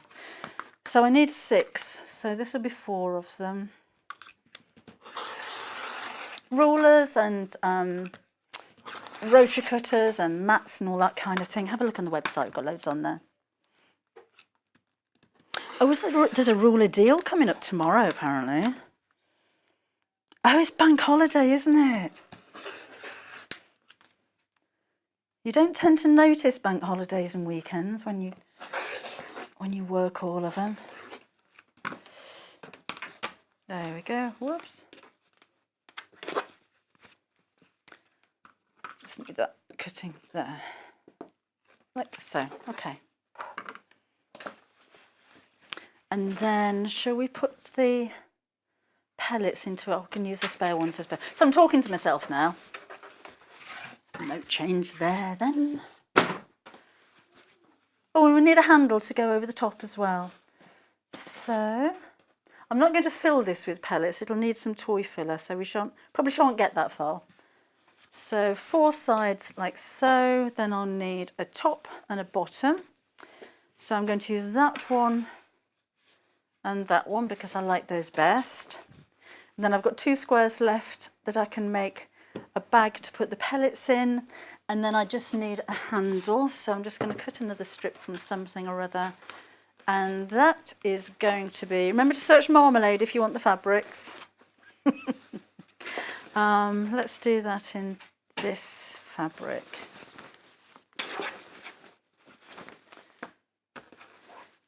Like so.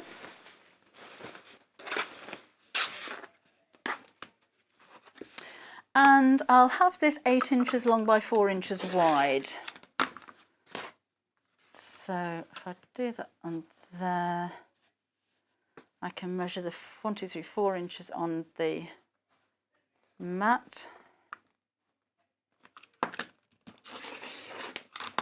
And then 8 inches that way. Is that 8 inches? 8.5. Right. So I'll make the handle up first. So, yeah, Angela left the iron on, lovely. So fold to the centre. And then these 2 pieces to the centre again. Actually, I've got orange thread in the machine. It's going to work, isn't it? Something went right. And then that goes over there. Like so. Linda's removed her comment with the naughty word. It's a very nice naughty word. Well, it's a very nice comment, thank you. Naughty word wasn't. No, shall I shut up? Shut up. Right. We'll sew down both sides, so I'm still on a decorative stitch at the moment, so let's go back and back and back to a straight stitch. Which the easiest way to do that is switch the machine off and on again, and it will automatically default back to a straight stitch. I love that start-up noise. Okay. Automatic, I said, didn't I? I have to get used to doing that. As you start sewing, now I've got a satin stitch foot on here, it doesn't really matter. Just means I can see where I'm going. Just give it a snip. Up goes the foot, turn it around. This is so quick and it's so smooth and it's so quiet. So let's take the top and I'm just going to crease that to mark the centre, and then find a couple of pins or clips.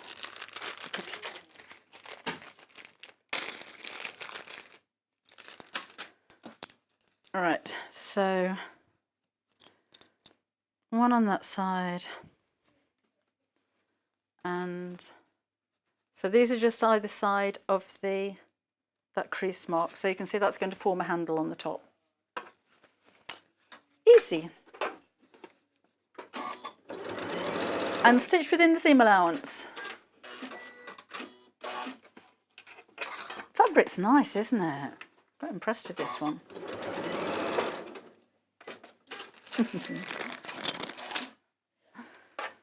So that's that. And then we'll start sewing let's sew the bottom. Let's sew the sides together first. So should we have that one? We'll have that one on the bottom because it's the same as the top then. So, oh, by the way, if you do have any questions about the machine, come and email them in. I should do my best. If I don't know, then I'll find out. So quiet. We'll have another couple of those. Doesn't matter which way around these go either. It's not shaking, it's not rattling, it's smooth and it's quiet. It's not bouncing around all over the table. So that's 2 of those. Let's join those 2 together to make a tube.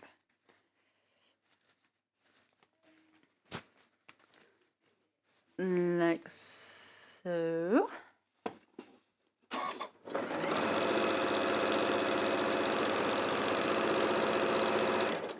And the same with this open end here.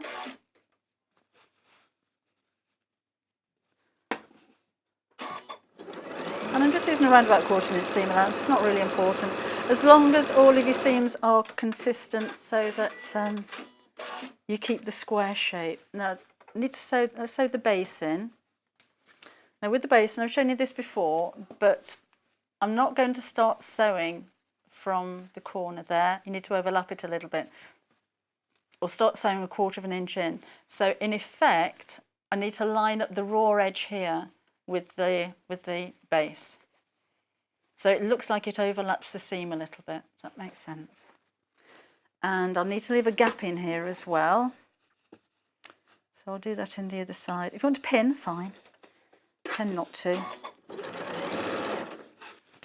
Just make sure when I come to this end, again, that's overlapping the seam by my seam allowance. So my seam's here, I'll be able to feel that when I come up to it, and this is overlapping it. And then I'll get a nice square base. So as I come up to the seam now, I can feel where that is. So I'm going to stop one more stitch right on the edge. Leave the needle down as you pivot around, and sew down the next side.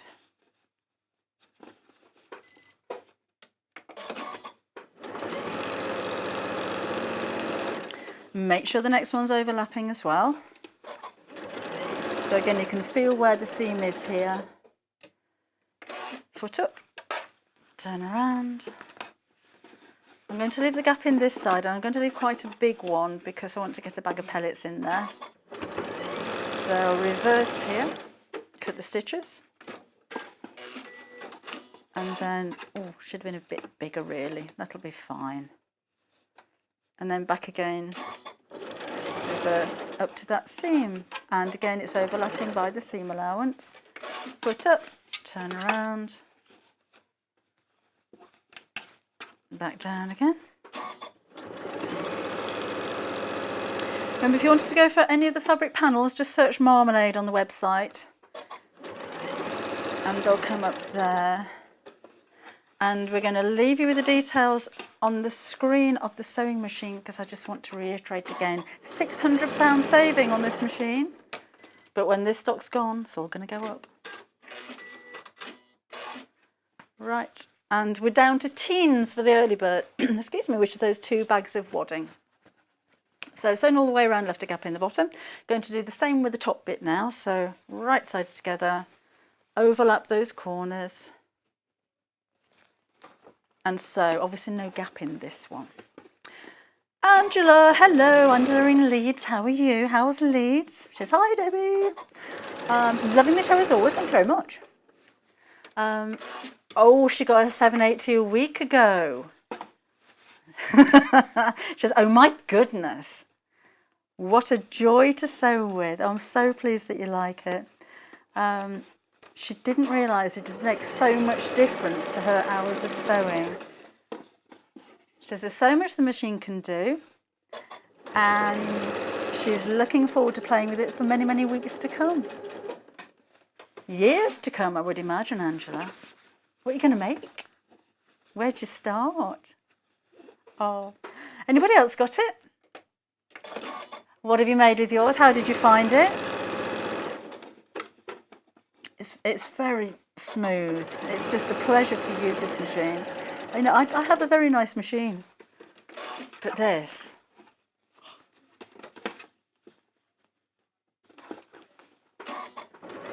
Right, just coming down the last side, then we need to make a little pouch to put, oh no, almost coming down the last side.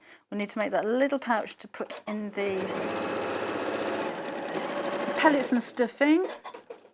One more stitch, up we go, round the corner, and away. Back to the beginning. So we turn it the right side out.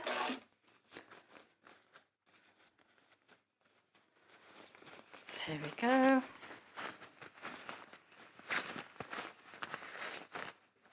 Love the colours on this, don't you? Really rich.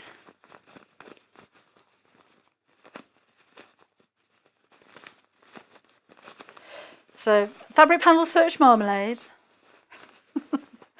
That's on the sewingstreet.com website, of course. Don't just Google marmalade. You can have recipes from all over the place. Right, so that's that. So you can see how that's going to be. And now we need to make a little pouch to put the pellets in. So, no more chat. No faffing around. Love it to watch. Thank you very much. Right. There we go.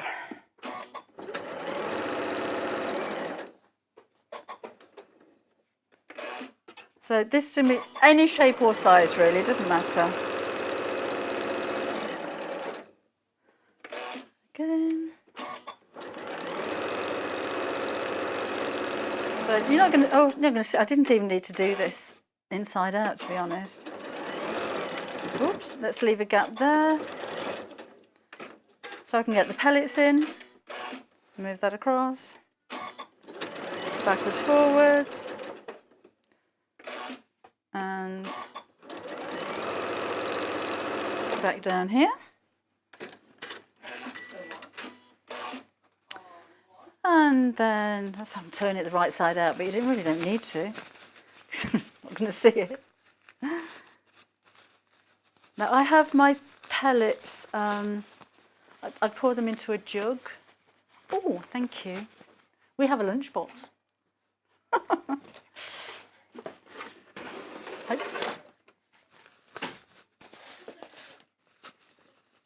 It's a very nice lunchbox, thank you.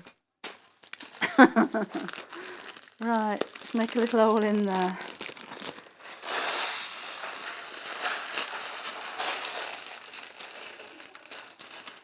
In fact, I could do that, couldn't I? And then just pour that in. And then have my lunchbox, catch my pellets. What a strange day it's been today, isn't it?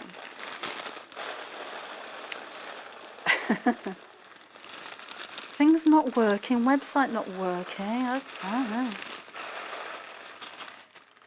There. Maybe a few more. Oh, is this your actual lunchbox cap?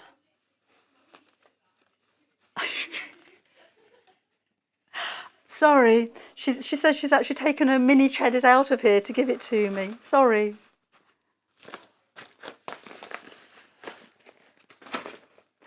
I thought it was a prop. Right, so I've moved the pellets away from the edge and I'm just trying to stop them escaping while I sew the hole closed.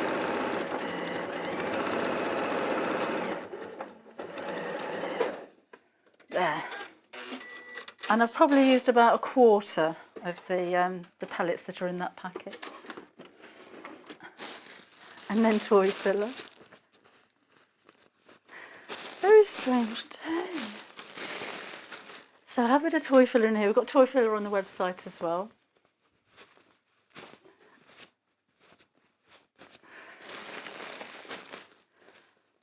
Right. So you don't need all the pellets in there. So we'll fill it out with toy filler.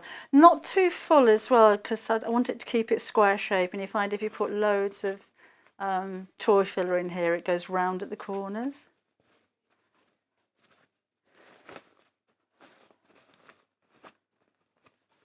pleased with that. It looks good. We do use door stops as well. A kitchen door tends to swing shut, so we're opening it every 5 minutes. When it's not raining, of course, let the dog out. But a big pattern weight. I'll tell you what, a big pattern weight, if you use this as a pattern weight, would be good for, is not necessarily patterns, but if you're working with viscose fabric, which can be very fluid and it spills all off the table. So a nice big weight on there to stop it flowing away from you would be a good idea. Right, let's stick that in there because my hole's not big enough. It is now.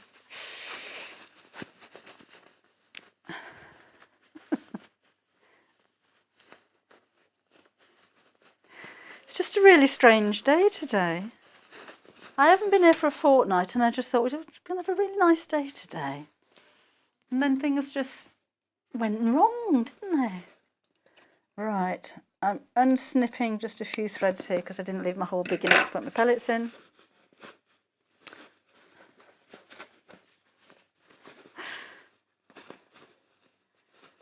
Oh, in you go, yes. And then if we need any more stuffing afterwards, I'll put it in the side, didn't I? Put it in the bottom. It's meant to be in the bottom. That's it. There. So I think a little bit more filling would be appropriate.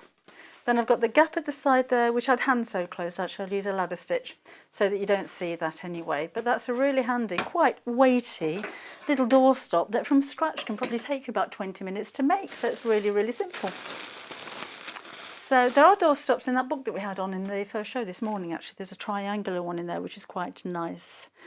Alan, hopefully by the end of September, they're still working on it. So, and I'm not angry. Shut up, Deborah. Right, we've only got 10 minutes left, haven't we? So I can't remember what we're doing now.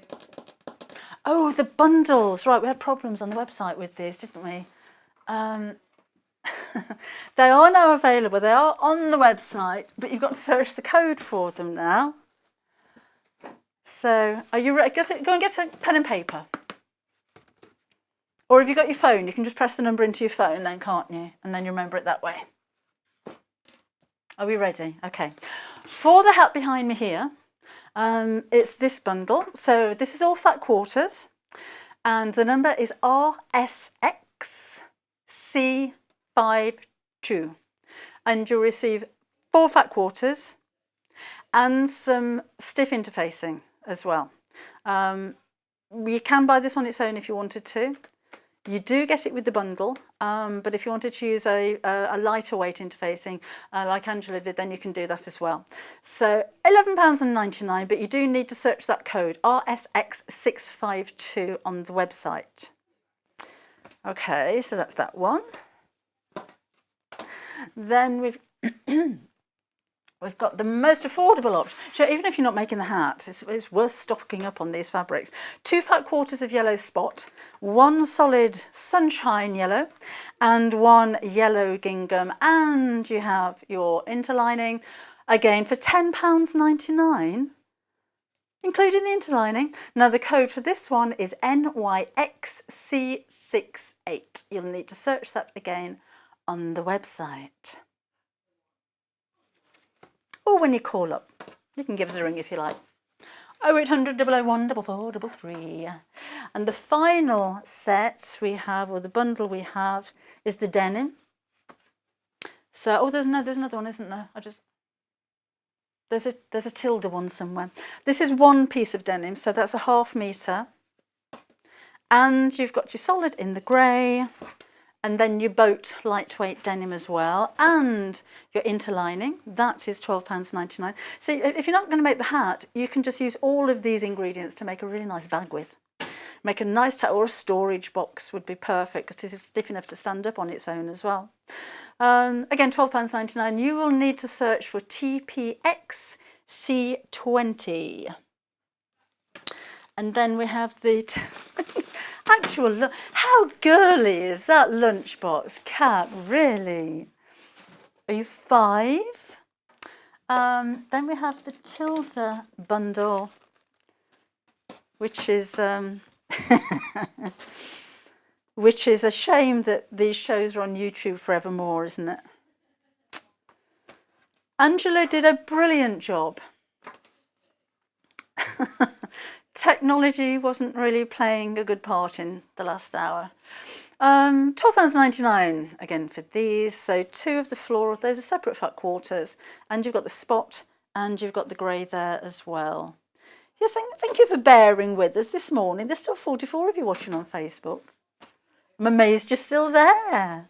But we're all over the place. We're YouTube, we're Freeview, we're Sky. Now we've got some more interfacing type stuff. Interfacing, interlining, stabiliser. It can be a very confusing area, but they all basically do the same job. They give your fabric stability and substance.